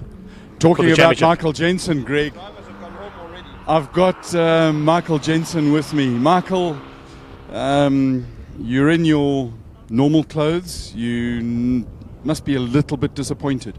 I'm very disappointed. You know, when you win the first race, we just needed to finish the second race for me to come second overall. But and what was the real issue with the car? We didn't hook the gears; it wouldn't change. And then a series of other things. So we tried to fix it. The guys did an amazing job. They worked really, really hard to get me back out on the track, and we were starting to make some good lap times. And then, the problem came back. So we have the winter break now to fix it up properly and be ready for next year. It'll be good to see you back next year. Of course, number one on the car, and you start with level points. Being a Dane, it will be a winter break for you. Summer break for us, yeah. Summer break for us, yeah. Definitely. Awesome. Well, Michael, thank you very much for the entertainment that you've given us and sharing, being so open and talking to us, and better luck next time. Thanks for looking after us, Colin. I look forward to see you next year. And as usual, we come back to win next year. Awesome. Thanks, Colin. Cheers. Benoit, officially, what would you give the reason for retirement as? Loom failure, something broke in the loom. We tried to fix it, and it was not enough. And something badly broken somewhere that puts all the electronic off. And you need to strip the whole chassis to change the loom. So it's not going to happen anytime soon here. We'll be back with a revised car, new loom on it, and we'll be fine, but it's impossible. I mean, we would need, I don't know how many time to investigate, and even if we're really lucky to find where the wire broken somewhere, we still are too far to catch back to the 70% we need to do of the first guy to be classified to get points. So there's no use to try to damage further the car by investigating and opening everything out, and just try to go out chasing nothing, actually. So better leave it like that. The race done, we can't do enough laps to be classified now anymore, so just leave it at that. Leave it at that, take it back to the workshop and start the rebuild and get it ready for the new season. Yeah, I think so. That's what we're going to do. I mean, we're going to strip it down to the chassis or the new looms, rebuild it completely brand new like we do each year. And so it's going to be ready to start for a new season in full race spec, proper order. And Benoit, where is your next race in Europe, and what are you doing? Which cars are you engineering next? So actually I have a quite famous driver next week, which is called Sébastien Loeb, who's come to race in French GT, so in a Porsche. Next race, then I have the FIA Motorsport game. Before that, I got Misano with a GT4 Porsche as well. I don't know, quite a few stuff going on. So You must have a very interesting and varied life where you, one day you're engineering a CSM car and next a Blancpain, and how do you switch gears between all the different cars, or the basic principles of the cars all stay the same? I mean, it's got 4-wheel and engine. It's basically the same. Depending on the car, you just have the list of things you can act on. I just move the priority between them, between the CN car and GT car, or whatever car you have. So it's basically race engineering, just the same. You need to adapt to regulation, know all of them, know basically the rules at which you play on, and then just get on with it. So now you go back to the rest of the world. Next time we'll see you will be back here for the next endurance race in the new year. Possibly, yeah. I need to check everything, but that's the plan. Awesome. Thanks a lot for sharing your info through the year, and it's been fantastic to talk with you. Yeah, no problem. My pleasure. Everything's good to come here. Good weather, nice racing. Big change from Europe in terms of environment and so on. It's funny, actually. I like to come here. Awesome. Thanks a lot. Cheers, Benoit. Cheers. Great guy to chat to, and he's, as an engineer, he's can be demanding to work with, because when he gets stressed, he lets everybody know. He speaks, how should we put it, loudly? Of course he does, because he wants to win. It's the only thing that counts. Otherwise, don't be here. It's not the Olympics. It's not just about participating. It is to win. Oh, that's a dig at the Olympics, eh? Yeah.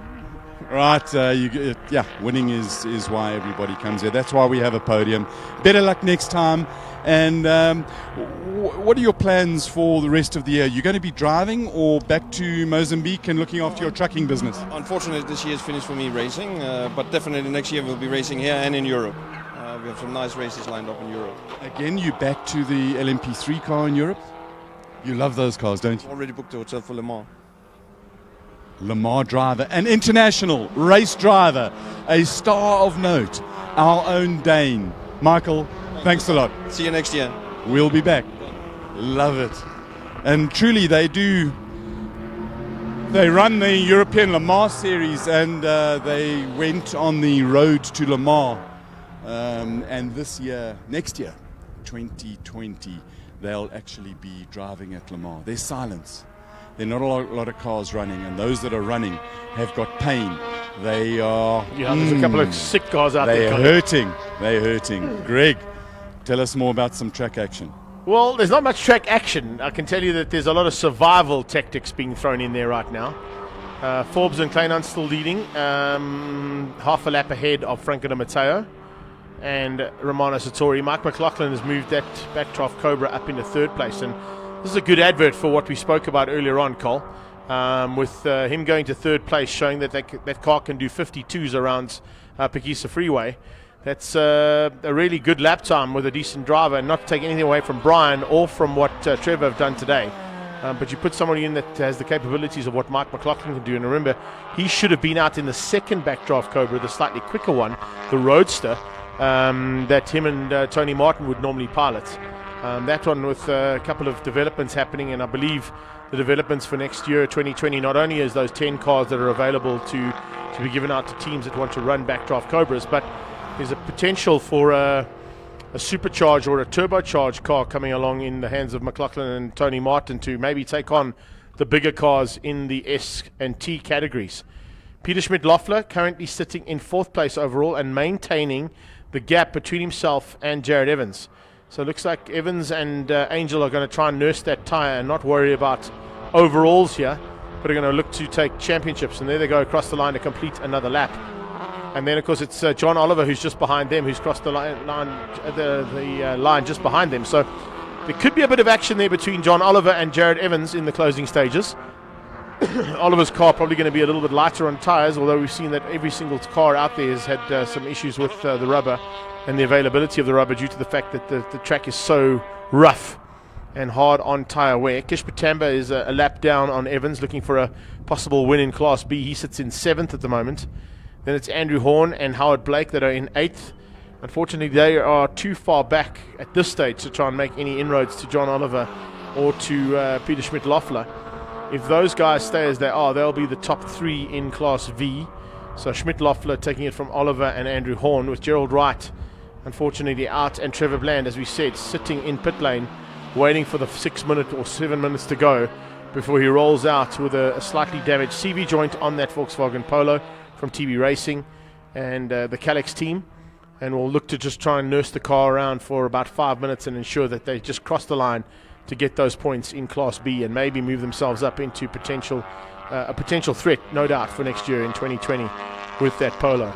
So there's only 10 cars circulating at the moment, which makes it a bit difficult to talk about action because there's not really much action. But we will keep an eye on the fact that John Oliver is closing on Jared Evans and may just want to overtake the Honda, moving himself into the top 5 and giving Nash Motorsport another 2 cars in the top 5 by the time the checkered flag comes out. Remember, this is the final round of the Mopar South African Endurance Series. It's at the Phakisa Freeway if you've just joined us, and a big welcome to everybody and a big thanks to everybody out there as well on our internet feed via RaceDay TV as well as the ILEB and South African Endurance Series Facebook pages. We do appreciate all the effort that you guys have come and spent time with us. We hope you've enjoyed the action. There hasn't been a lot of action compared to what we've seen in the other previous races in this championship. There's been a lot of drama in the other races with cars breaking and big dices on track.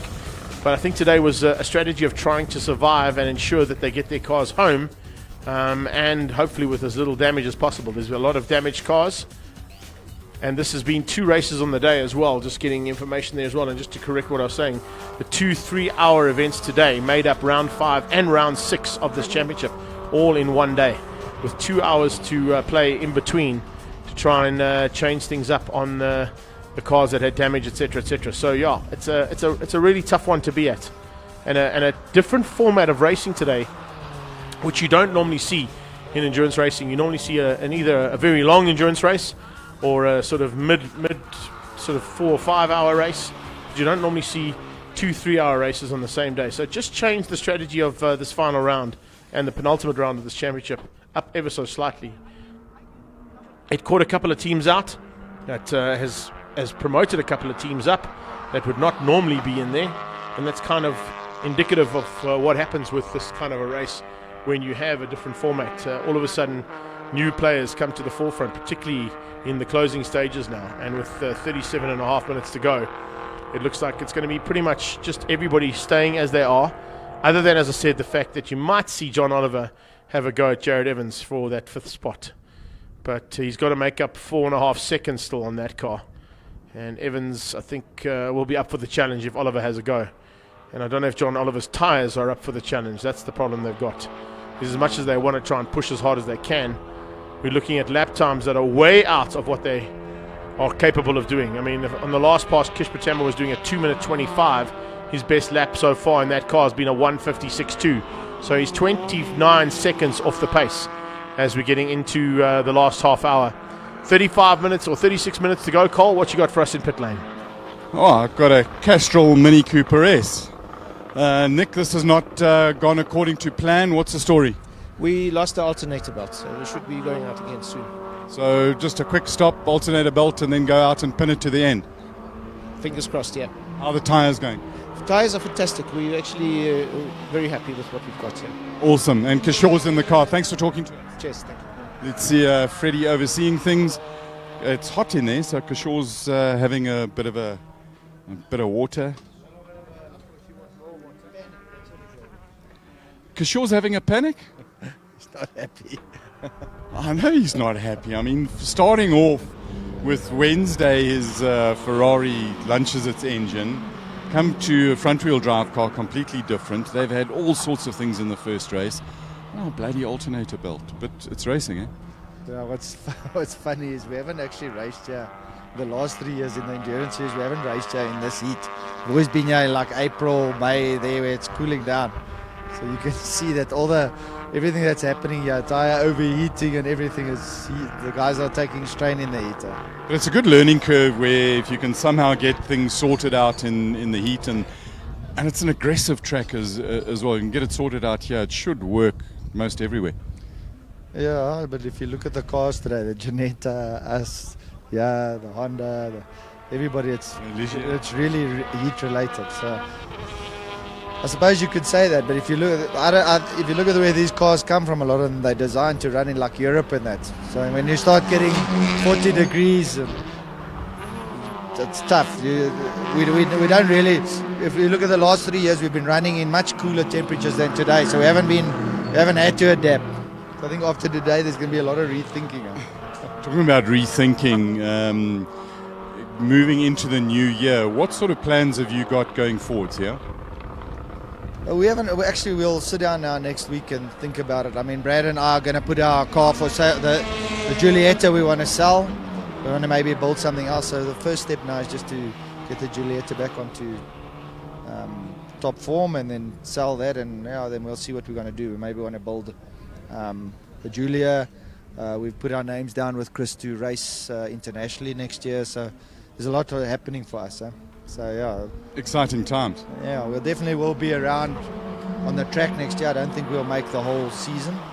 It's not in our plans because we've got things to do. But we will race 1 or 2 races along the line next year. It's always difficult fitting racing in with work. No, luckily we make it work. You have to. Yeah, thanks a lot for chatting. Yeah, thanks to you guys. It's been an awesome season, and thanks for the good coverage. It's been fun. I know it has. Thanks. We'll talk later. So let's see if we can talk to Kishore in the car. Kishore, they say that you getting a little bit frustrated sitting in the pits rather than racing. Yeah, it is, but this is the first time that this car's been out since it's been built. So it's a bit of a learning curve, and I think we'll get it right. And are you enjoying a front-wheel drive as opposed to rear-wheel drive? It's all part of the experience. So you're gaining lots of experience. Ready for warming up for the 9-hour end of November. You've got to be really excited about that. Definitely very excited, and that's why all the training. And so you go now from a Mini into a 458 Ferrari. Awesome. Absolutely. Well, good luck for the rest of the race. Thank you very much. I better get out of here because they're starting to get wheels on. And the jumper battery, cleverly they opened the back of the car and you could feel a nice breeze running through. We wanted to talk to the Harp Motorsport guys and what we are going to try to do. Ruan, is it possible for us to go through to completely the other side of the pit lane there? He's giving me the universal shake of the head that we can't do that. So let's see if we can actually do that. We're going to take a walk across out the back of the pit lane because I want to tell you, Stuart White, father, David White comes from Bloemfontein. And for those of you who come from Bloemfontein, you will see that Bloemfontein's a little bit more empty today. We're out the back of the pits here because over there, that is the half of Bloemfontein camping and having one fat braai. David White has brought all his mates. He's brought a whole lot of his friends, his family, and they came camping. They had a beautiful rump on a rotisserie last night. We didn't. We just saw the preparations of it. Unfortunately, we had to go back to the hotel. But that is the White Bloemfontein camp. It is absolutely magic. And the car and all its bits and pieces, that's the Harp Motorsport guys are loading up there and getting ready to go. Right, the Mini is on its way out. Greg. Colin, as you're walking through there, I just wanted to give you a heads up. We've done our homework, and between myself and the guys from ZA Timing, a couple of guys sending us information from the sidelines, including Colin's post of that old program he found somewhere around the track. Stuart White might not have got the official lap record here today, but he is certainly the fastest vehicle to ever go around this circuit unofficially with that 1:31.579 that he did yesterday. So that's one consolation for that team, is that they've got the fastest unofficial lap around the Phakisa Freeway.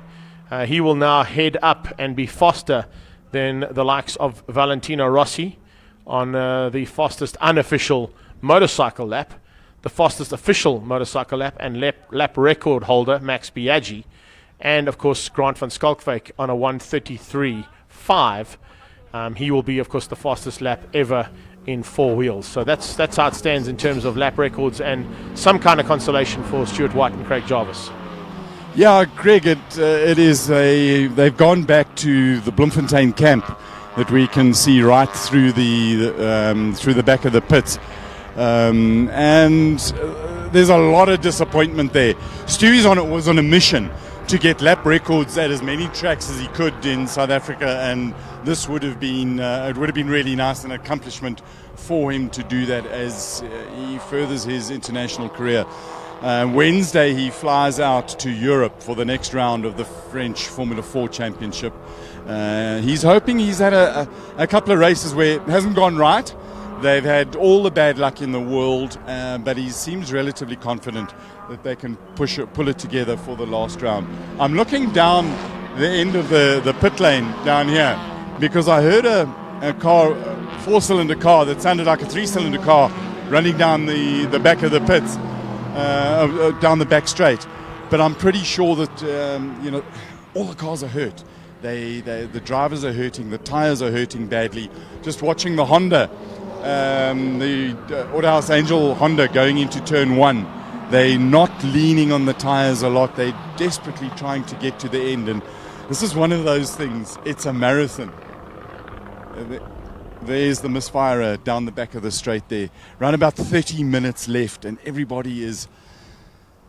If you've ever watched the Comrades Marathon, right near the end of it, before they bring the gun out to fire, those people who come in, they are absolutely hurting.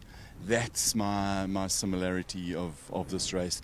A lot of the cars they've broken, they're unrepairable. We've got a wiring loom, we've got piston rings, we've got other bits of cars run out of tires, guys miscalculated.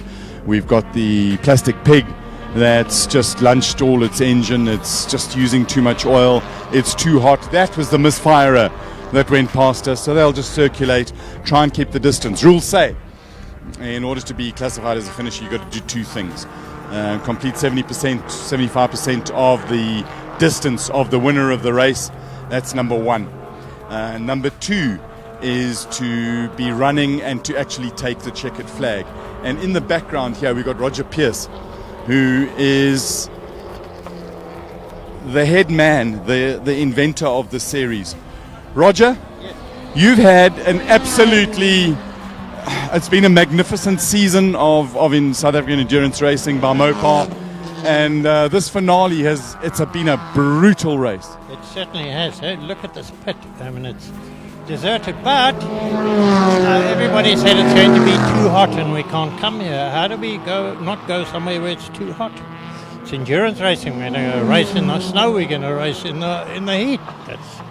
That's the price. And I suppose the conquering the challenge, the greater the challenge, the greater the satisfaction in conquering that challenge. And this has been probably the biggest challenge of races through the year.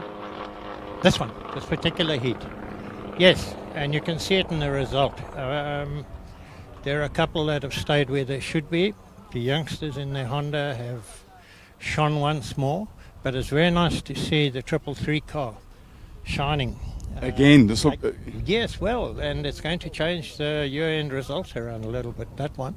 The other car that and team for me they're kind of standing a little bit close to us has been the red backdraft.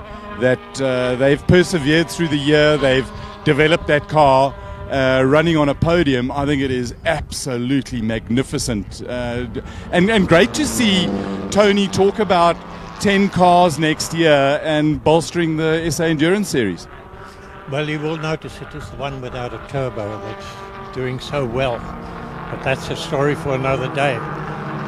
This red one that is still running out there, which you can see, that's exactly the car that Tony's going to run as the team next year, the Backdraft Roadster category. So far, 10 cars going to run, and that's exactly it. The tyres that it's used today, the engine spec it used today, gear ratios, the whole thing. The only thing that's coming off for those 10 cars is the back wing, because it's superfluous. But, for them to finish on a podium today, and we shouldn't jinx things by... It should have been all year long overdue. Yeah, but Roger, you know that story about motor racing, shoulda, woulda, coulda. Yeah, well, if it could, it would. Have a look at the pit lane. They're still here. They're still going. When the chips were down, they were here. And I think that's the level of tenacity that this particular team has shown. Tony Martin, standing right next to you, is one of the most determined guys I've ever come across. Tony, we're just talking about your determination. What is it inside you that just has not ever allowed you to give up? And that's my game. Racing is my game. Since I could walk, and I love it. I love it so much. The people that I've met in motorsport have been phenomenal. They've been right across the board, and I've made friends around the world, and it's been my life. It's a global family, and probably one of the biggest achievements, or the most public achievement of yours, is Daytona 24 winner. That's in a long career. What other, say, two highlights pop out immediately to you? You know, the Daytona obviously was good for me. The South African Championships were good for me, but basically doing well in any race is a highlight for me. It doesn't matter what the race is. We come to race, and if we can do well in it, that's a highlight for me. And if there was a world championship of wheelbarrow racing, no doubt you'd enter a team. As long as it's got an engine. As long as he can modify it, it'll be fine. Start that again, Rod. He can put a Lexus engine in it or something like that. And modify it. Yes, got to modify. Tony? No turbos allowed. Let this be a lesson. When are you going to learn? Turbo in Durban, we know your tuner said to you, Tony, don't turn the boost up. So for qualifying, what did you do? I didn't turn the boost up. I wasn't in the car. But we put it to the boost level that we'd agreed on, and where we thought we'd tune the engine to, and we had tested it in Durban. But obviously, it was too weak because there's a little bit of a difference between Durban and Welkom. Yes, but the higher you go, it should boost a little bit less up here than in Durban. But I think it could have been something in the tune. I'm not saying it is. When we strip the motor, we find out. But you know, I get a lot of people saying to me, "Leave the engines, leave that, leave the other." But that doesn't work for me. Tony, the modifier coming out of you. You're a true Durban boy, eh? Yeah, you know, we race against some serious equipment, and we've managed to beat a lot of that serious equipment, and that's what it's about. It's, you know, I don't want to run around at the back of the field. I want to run in the front of the field, and that's why we modify these things. And we've got some very, very serious opposition. So for us to build a car that can compete with them, it has to be on the edge. And that's why we battle with reliability. And it's that hope that you have always, that one day when it all hangs together, that's going to be the glory day. Yeah, I think it will be. I mean, the car that we had here yesterday that we damaged, believe it or not, that car would have lapped here in either side of 1 minute 40. That car, the way we expect it, should have run in the race at 1:45, which means it would have won this race. I said to Roger earlier, woulda, shoulda, coulda. But let's get back to reality. And the reality is your red car's on the podium. This is the car that you offered. You've said offering, and you're saying that you've got 10 cars that are going up, that you're offering for deserving teams who think that they can run, or teams that you think are deserving to run it. You've got to be excited that this is, I mean, it's a mega thing that you're doing for motorsport. Yeah, look, it's something I wanted to do for a long time. It's actually a new chapter in my motorsport career. And I say my motorsport career because we will be driving it, our team, with Roger and his boys. I think it can transform this series, but I also think it can do a lot for the transformation of all drivers in South Africa, because certain people we've got on board would never have this opportunity, and that's all they want to do. we want to help them and we want to see it go forward. We're busy I think we're on the fourth car at the moment. We hope to have them all ready by mid-December. So Tony, anybody who thinks or is interested in this, how do they get hold of you, and what do they need to show you that they are deserving? I think I need to get hold of Roger and have a chat to Roger, and then him and I'll discuss this. Awesome, Tony. Thank you for everything over the years that you've done for motorsport. I congratulate you on a brilliant career, and we need to see you for many, many years. Thanks very much. I appreciate that, and I really appreciate what you guys are doing for motorsport at the moment. It's something no one else has taken the trouble to do, and I think you're making a very professional and fantastic effort with it. Kind words. Thank you very much. Tony Martin, good luck for the rest of the race. I think everybody is holding thumbs, crossed fingers, crossed legs, crossed everything that you guys get to the end with where you are. Well, we're trying. Thank you. Awesome. Roger, back to you. Through this year, we've had 6 races, an innovative first of 2 races in one day. Brave decision to make. But there have been lap records at every single race meeting that we've gone to. You've got to have a warm feeling in your heart. It's very nice. It's very nice. We've had a very good year with Mopar. Let's not forget Mopar have supported us all year long and making this happen and being able to do this. We tried this double 3 today. I believe it's worked quite well for a couple of reasons. One's able to do repairs between the other and keep it going for the second one, and also it cuts back hugely on the costs of travelling to away events and so on and so forth if you can combine 2 into 1. So well worth the experiment, and we will try it again. That's for sure. But the year has also been good. You'll have seen today we ran 4 2-litre turbocharged saloons, which have been quietly pushing behind the scenes all year long. That class, sorry to interrupt, that 2-litre class, sort of loosely modelled around the TCR category.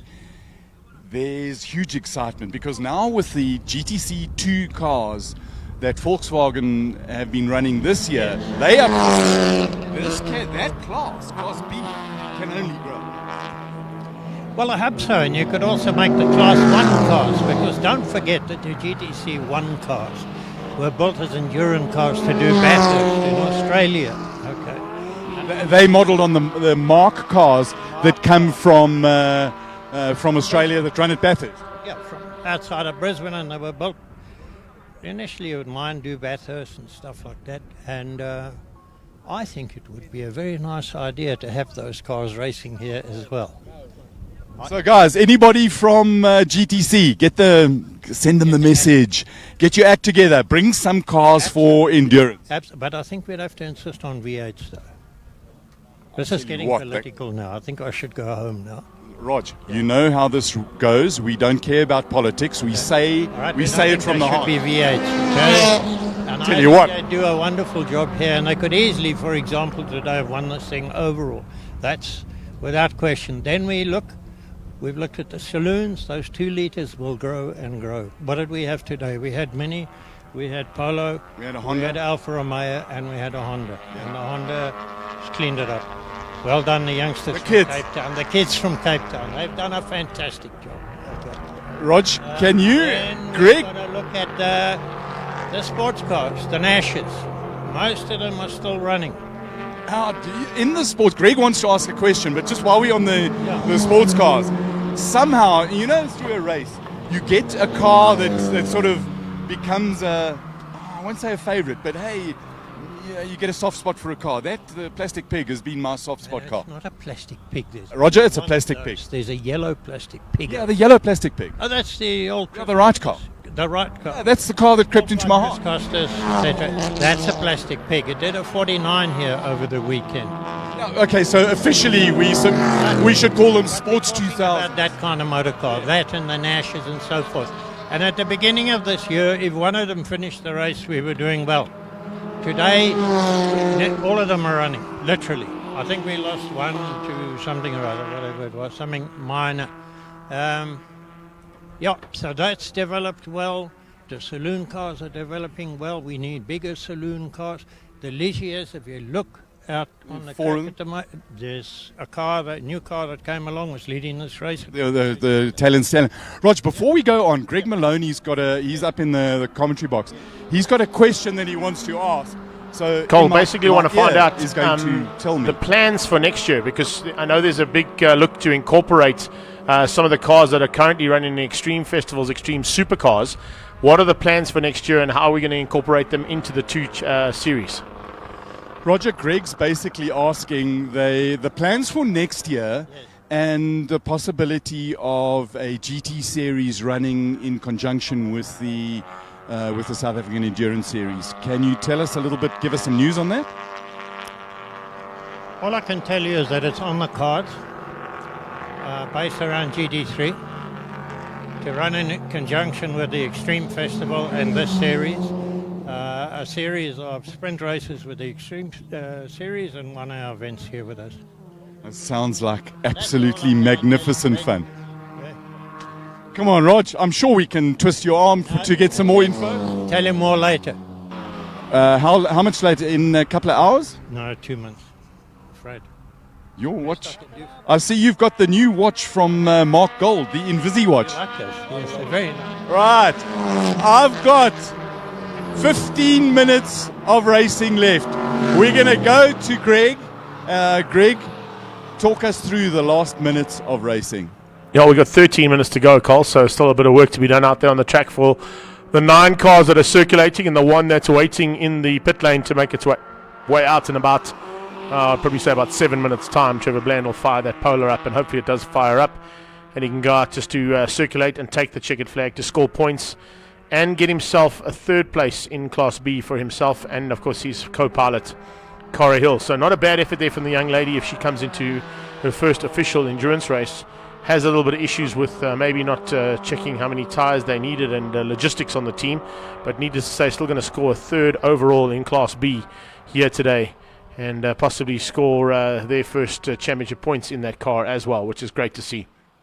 As you can see, the light has faded quite dramatically here, and so has the temperatures. Temperatures coming down now, and we're looking at just over 30 degrees Celsius at the moment, and incredibly that's at 5:37, so 20 to 6 at night, and we're still sitting at 30 degrees Celsius. So it's been a long, very hot and hard day's racing for a lot of these drivers, and they're now just circulating to try and ensure that they can get these last 12 minutes or so done, and every time they come around and cross the line, they're going to be praying that they see that 1 lap to go board or possibly the checkered flag standing by to wave frantically. It'll be looking for James Forbes. Right now he has 3 lap margin over Franco Matteo, so he's literally just ticked them off one by one. The BMW there on the sideline has unfortunately been moved out of harm's way, and that car will probably get an award for the hardest tries of the weekend, because they tried on 9 occasions to get that car back on track and failed every single time. So every time they went out there, they thought, well, 3rd time lucky, but they thought 3rd time lucky 3 times. It didn't quite work out for them.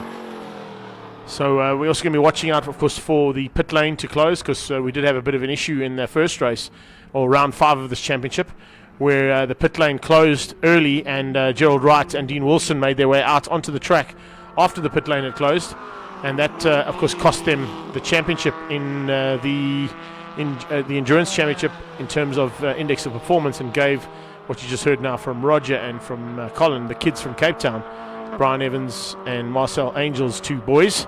That's Dane Angel and Jared Evans, the win in the Index of Performance Championship. The cool thing about this is we still haven't seen who's going to win the Index of Performance in round 5 or round 6. I would say it would have gone to the boys if they've taken the championship. And, of course, with that right car having some problems in the end and making a small miscalculation as to the amount of time left before the pit lane window closed, they would have had to settle for 2nd place in that. But I'm looking forward to seeing what the percentages are when we do the prize giving a bit later and see how those cars are finished up. James Forbes, though, still with some work to do as he crosses the line and completes another lap. He's getting into 92 laps completed now. And Franco Namato not too far behind, looking for 92 as well. The only two cars on the same lap are those two. In terms of the lead of the race, we go down the field. Peter Schmidt-Loeffler and Jared Evans and John Oliver all still on the same laps as well. So battle for 4, 5 and 6 I thought might heat up ever so slightly, but I think what's happened there, unfortunately for Evans and for Oliver, and luckily for Schmidt-Loeffler, is those tyres on the cars are not allowing the drivers to push them. And that means that they won't be able to make up the ground that's now between 4, 5 and 6 place on track. Andrew Horn is looking for a chance now to possibly wrap up Class V because of Gerald Wright's issue in the first one. That might be a chance for Horn and the Nash team to win the Class V championship. Got to get confirmation on that one still. But according to what I had coming into this round in terms of points, I think that would be pretty much a done deal there. We'll get official confirmation of that by the time the flag comes out, though. And then Kish Patamba and his teammate Chris Budnick doing an amazing job in that little Castrol Mini Cooper S. John Cooper Works, where they've had to endure a bit of issues with a Ferrari that they brought here to race in that broke. Then had to deal with a couple of issues in race number 1 with the Mini. Got it all sorted out, and now in race 2, in both races, in fact, they came from the back of the field of 22 cars to finish up in the top 10, and currently sitting in 8th place now and 2nd in Class B in terms of how they're going to finish this one. After that, of course, we got Gerald Wright. I mentioned that car. It had some issues, and it's unfortunately now stuck in the garage, which I don't think Trevor Bland is going to have enough time with 5 minutes to play when he goes out to bridge the gap of 3 laps on Gerald Wright. So he might hang on to the single digit and 9th place, probably to the tune of maybe 1 lap ahead of Trevor Bland. Right, so Kish Patamba is now making his way back out onto track, and just in time because we've got 8 minutes and 12 seconds to go. The pit lane window, of course, closes at 5 minutes to go, and no one will then be allowed out of pit lane. Once that gate is closed, no one is allowed to exit the pit lane at all. So we'll see whether or not they can keep it all together now and maybe just circulate. We did see that they had that alternator belt come off. It's now back on, and he'll be making his way out to try and maintain the 8th place that he's got. Gerald Wright's not going to catch him. He's not going to catch Andrew Horn, so 8th place is where Kish Patamba should finish. And all he has to do now, of course, is cross the line and take the checkered flag. And that'll be in 7.5 minutes' time. As we run through the closing stages here as well, also gives us a chance to put a shout out on our international feed here on Facebook, on YouTube, via RaceDay TV, and of course the 2 Facebook channels that we've been broadcasting on today, ILEB and the South African Endurance Championship. A big shout out, of course, to our team downstairs who have done all the work to give you all the action that's happened out on track. We do appreciate, of course, all the work that gets done by those guys and the cameramen that are doing the operating, as well as our producers and directors in the OB unit. The information that was fed through us via, of course, ZA Timing is always appreciated too. And to our race officials and marshals and medics that are out on track. Of course, we don't go racing without those guys and girls, so we do appreciate all the work that's put in behind the scenes.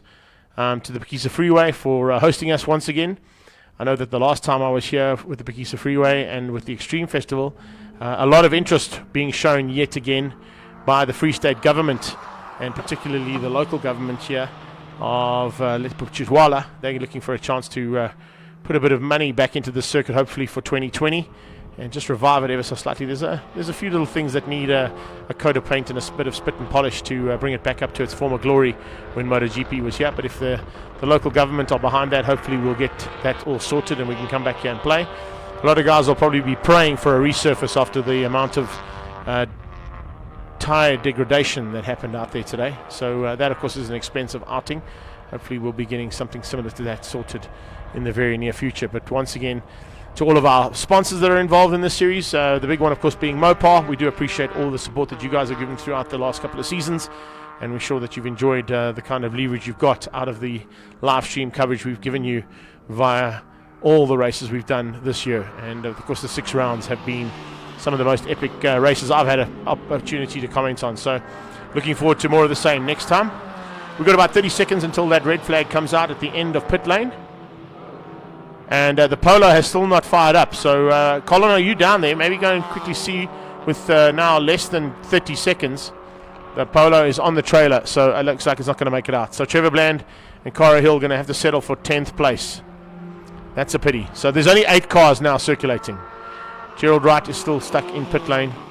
Kishpatamba is car number 8. So the 8 cars that are out on track now hopefully will take the last 5 minutes and finish things up here with 5 minutes to go. So pit lane is now closed. I've just heard that on the radio.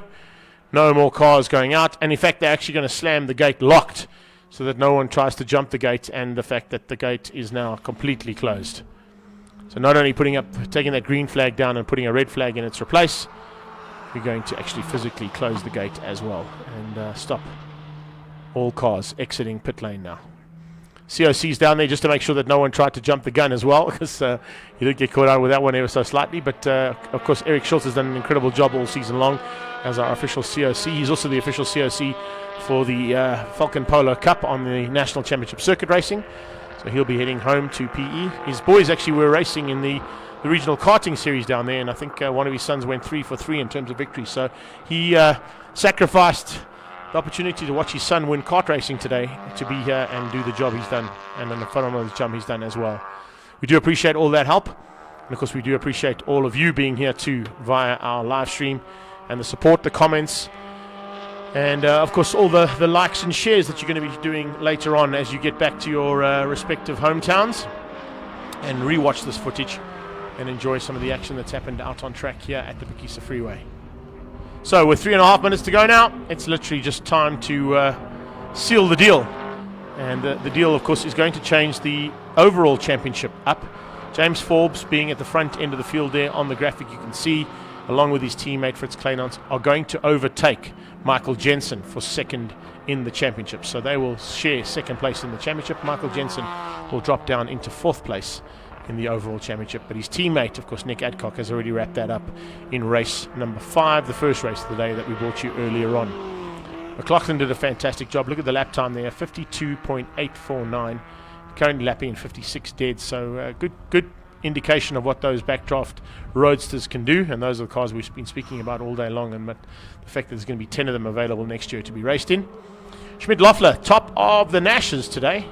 He'll be very happy, and so will his teammate Gavin Rook, as they've worked exceptionally hard to try and get a top 5. They've just been in and out of the top 10 on a few occasions this year.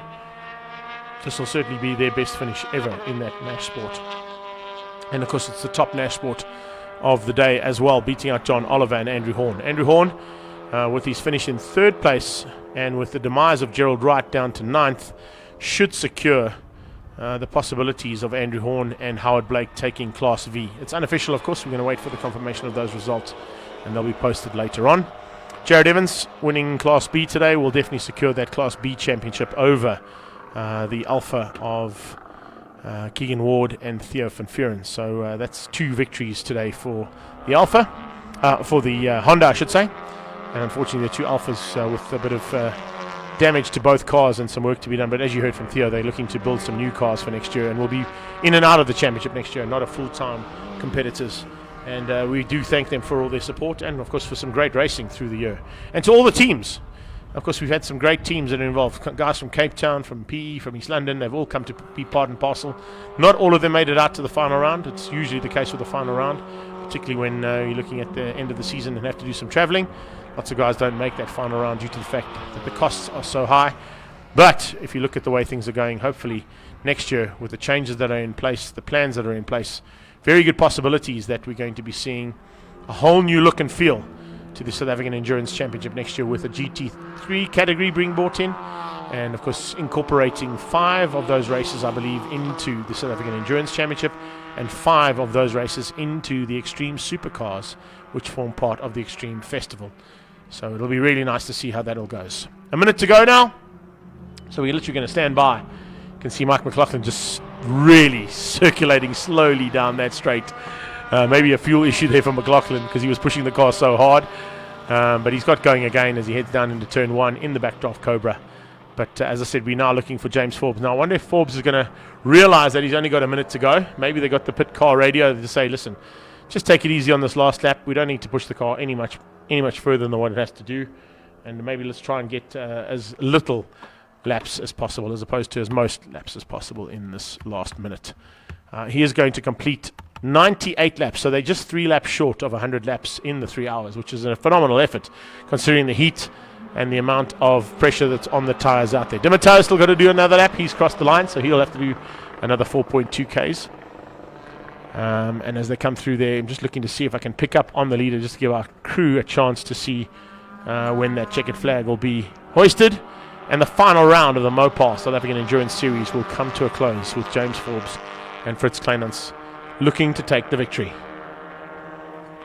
And that is the Nash and the Honda. And I don't see the Forbes car at this stage in front of them, so looks like they're going to have to do one. Patamba's going to go through.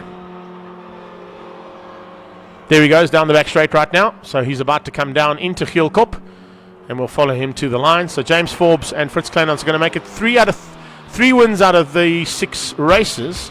And in fact, even with those 3 wins, unfortunately, 2 DNFs didn't allow them to take the overall championship. But they will finish second joint for the 2 drivers in this championship at the end of this one as they come through the second last corner. Coming to the line now, your final round winners will be James Forbes and Fritz Kleinans in the Point Blank Racing Ligier.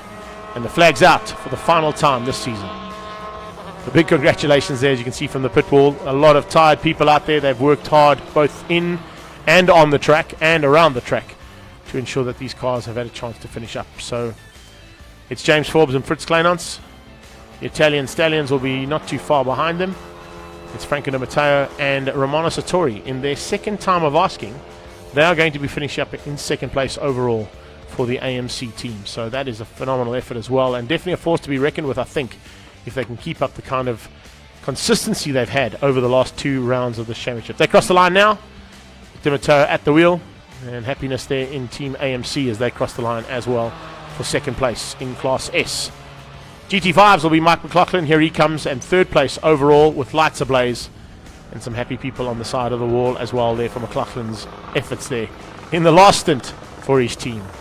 Behind that, it's Andrew Horn. That is Class V's third place position there for Andrew Horn and Howard Blake, but it should also give them the victory in Class V's championship. But as I said, we'll wait for official confirmation on that. But that, of course, is how we wrap things up here. And maybe Colin is getting ready down into pit lane, and we'll give you a little bit of the action that's happening on track while we go and sort things out for the podium ceremony. So, yeah. From our side, it's been an absolute honor and a privilege to be here and be part of this team. It really has been a fantastic season, and I look forward to doing more of the same. We hope you've enjoyed all the coverage on this side of things. I'm going to look to go and join Colin down in the pit lane for the celebrations and also for the podium ceremony. And then we'll see you at the next event that our Race Day TV covers. I hope you've enjoyed all the coverage, and we'll see you all soon. From my side, Greg Maloney, the voice of choice. Take care then. Bye-bye now.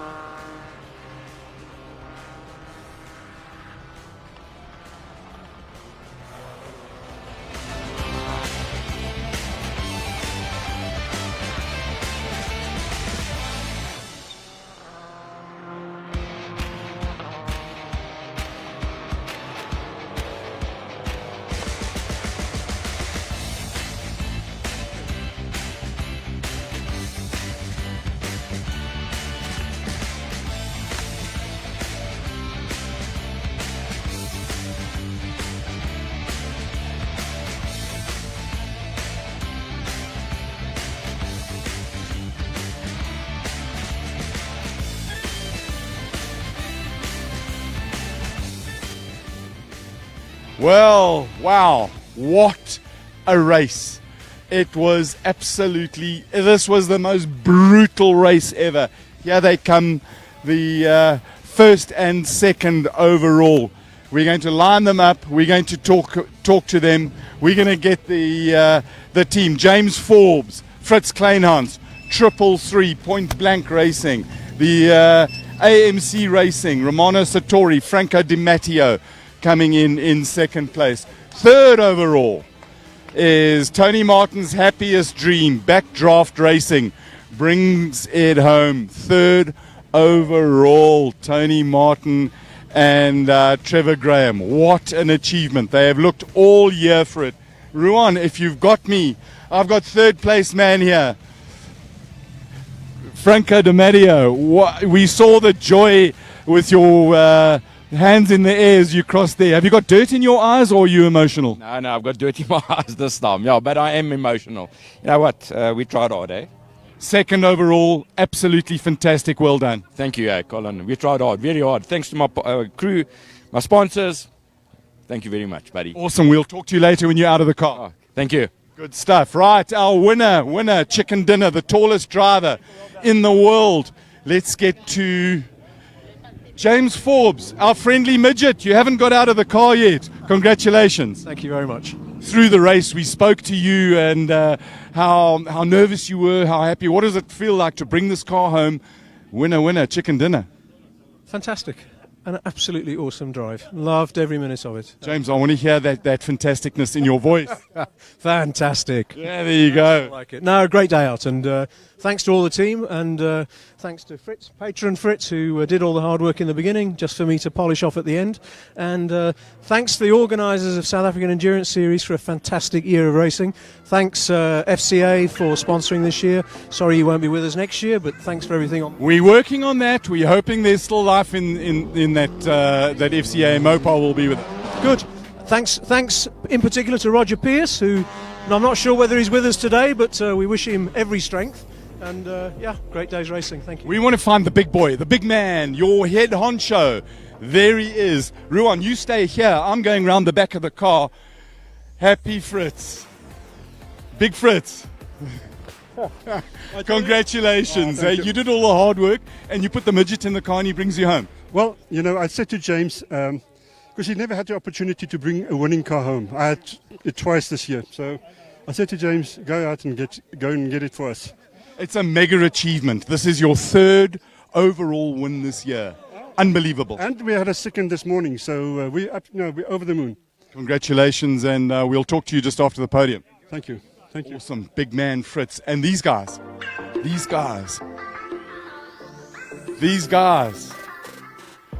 Trevor. Guys, Mike, congratulations. You had an opportunity of bringing the car home. Trevor, your name's on the car. You spent... it's just unbelievable, isn't it? Good result for the team. Good effort from all three drivers. Obviously, with three drivers, we had an extra stop. So, we had to just plan that carefully to make sure that we could try and manage our time. And the car was almost faultless. That last lap, there was a bit of panic at the stations. The car sounded a bit fraught, but you nursed it home. What was the issue? I think we broke a drive flange outside hub. I'm not too sure. I heard it like on one of the bumps. I heard a big snap, and then but obviously with the LS we still had drive on the one wheel, and so I just had to toy up between trying to bring it home and make sure that we could get it here. But yeah, very very tough for the team. Go and make champagne. Go. We'll talk to you later.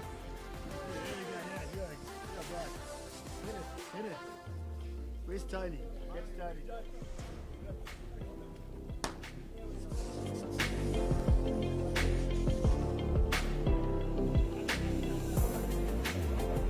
And we'll talk to the champagne sprayer. You guys, we're halfway through. Come on, slug it. It's been a long time since you've had the champagne. Brian Martin, you've got to be so happy with the Red Rocket. Oh, it was wonderful, eh? Wonderful. It was hard. We had 2 stops. We had an extra stop, and Mark drove like a machine. Trevor drove well, and the car was faultless. Trevor, there were nervous moments on the pit wall, particularly in that last lap. Things were sounding a little bit, shall we put it, rough. Third, what are your emotions? It's a fantastic result for us and for the team. And we've had a couple of close results in the past where we've lost it in the last couple of minutes. So it was a bit of a nervous time. I thought Mike was running out of fuel actually, but it seems like we've shared a hub or a drive shaft or something on the one side, but fortunately the LS held together and we got it back. So yeah, it's a great day. The engine held together, and thank goodness for limited slip diffs. Yeah, no, the engine is good, eh? Very good. Right, there's one guy. Thanks a lot, guys. Go and celebrate with the rest of your team. There's somebody else that we need to talk to. It's Ramon Sartori. He's looking. They come with Italian style. Molto bellissimo. Bello, grazie. Ci vediamo a Roma, eh? No, you've got to be so happy. You did some hard work in there, and finger biting second. Really good stuff. Well, guys, thanks to Franco, he did such a good job, and to get this car finished You know, after 6 hours, it's still running beautifully. So the work done on that car is unbelievable. So from now on, we're looking for places. Right, and you're back next year, no doubt. Definitely. Awesome stuff. I am looking for the big man, the talker. Oh, there he is. Greg Maloney. Let me go and find him, and we're going to start wrapping up. Some say I should put a cork in it. Greg, it's been a race of attrition. It's been brutal. It's been fun. It's been brutal on your voice as well. A trying day, let me tell you. Arguably one of the most difficult races I've commentated on, due to the fact there was so much attrition out there. And of course, with the attrition came the tyre factor, the heat factor, the endurance factor, the survival factor. It made it so difficult for these guys. But I think, you know, Roger summed it up on the wall there with you earlier on, saying this is endurance racing. You got to race them Suck in the it snow. up, Buttercup. Exactly. Cowboy up, and let's go racing. And that's exactly what these 3 cars and the other 7 that completed the race have done. There's a lot of disappointed people out there. There's a lot of guys that should have, could have, would have, like you said. But I think the cool thing about it is that it's shown what this endurance championship has got to offer. There's big plans for next year, as Roger intimated on, didn't really go into too much details. But I think if you get it all right, next year is going to be mind-blowing. I'll tell you what, this year has been mind-blowing for me. It's been an epic journey. I've learned so much. I've been hit by a car. I've been sworn at. I've been hugged. I've been kicked in the bum. It's been stuff that you shouldn't have eaten. I've eaten lots of stuff. I listen to the voices, and they tell me to stick it in my mouth, and I'm a sucker for it. That's it. And I've learned to finally, the last race of the year, we've battled all along with comms. proper comms. Last Hallelujah. race of the year, we get great comms from the team. I just got to say a big shout out, Greg, to, and I think you said a little bit earlier, to the team that's behind us, the technical team. We talk about, I've often joked about production department. The production and technical team today have been faultless. Guys, thank you very much for the effort, the hard work, the sweat. I've got to say thank you to Ruan. And Ruan, I've got some cement pills. So for next time when you're starting to get tired, take a cement pill and we'll carry on. But I joke. Ruan, thank you very much for walking with me with that 397 kilogram camera on your back. To all the riggers and the people who've put stuff out, a huge thank you. To the organizers for supporting live streaming. To Mopar South Africa for supporting us. We want you back. You know you want to be back. You know the value in this. Let's iron out those little details, and it would be cool to bring them back. And lastly, I think, Greg, the biggest thanks must go to the drivers, the teams, the mechanics, and everybody who brings around. Without them, we haven't got a show. No, exactly. We have got nothing to talk about. Exactly. So. And even when they drop down to 9 cars, it's still something to talk about. So you've got to make sure that they're getting their fair due out there. I've got to say, from my side, hats off to all the small teams out there that took on the guys with big budget and weren't afraid to do that. It just shows you that if you're in an endurance championship and you're in an endurance race, anything and everything usually and can go wrong. Be prepared. Yeah. Be prepared. So, from the RaceDay.tv crew, all of us, to you, another huge thanks for watching and for putting up with us and for all your comments and the interaction and the fun and games that we've had. It's been a magnificent season. Enjoy your off season, your summer, your winter, your break, wherever you are in whichever part of the world. So to our global audience, truly global audience, thank you very much. To Greg, to Mopar, and from me, thank you. Cheers. We'll see you next year. Bye-bye.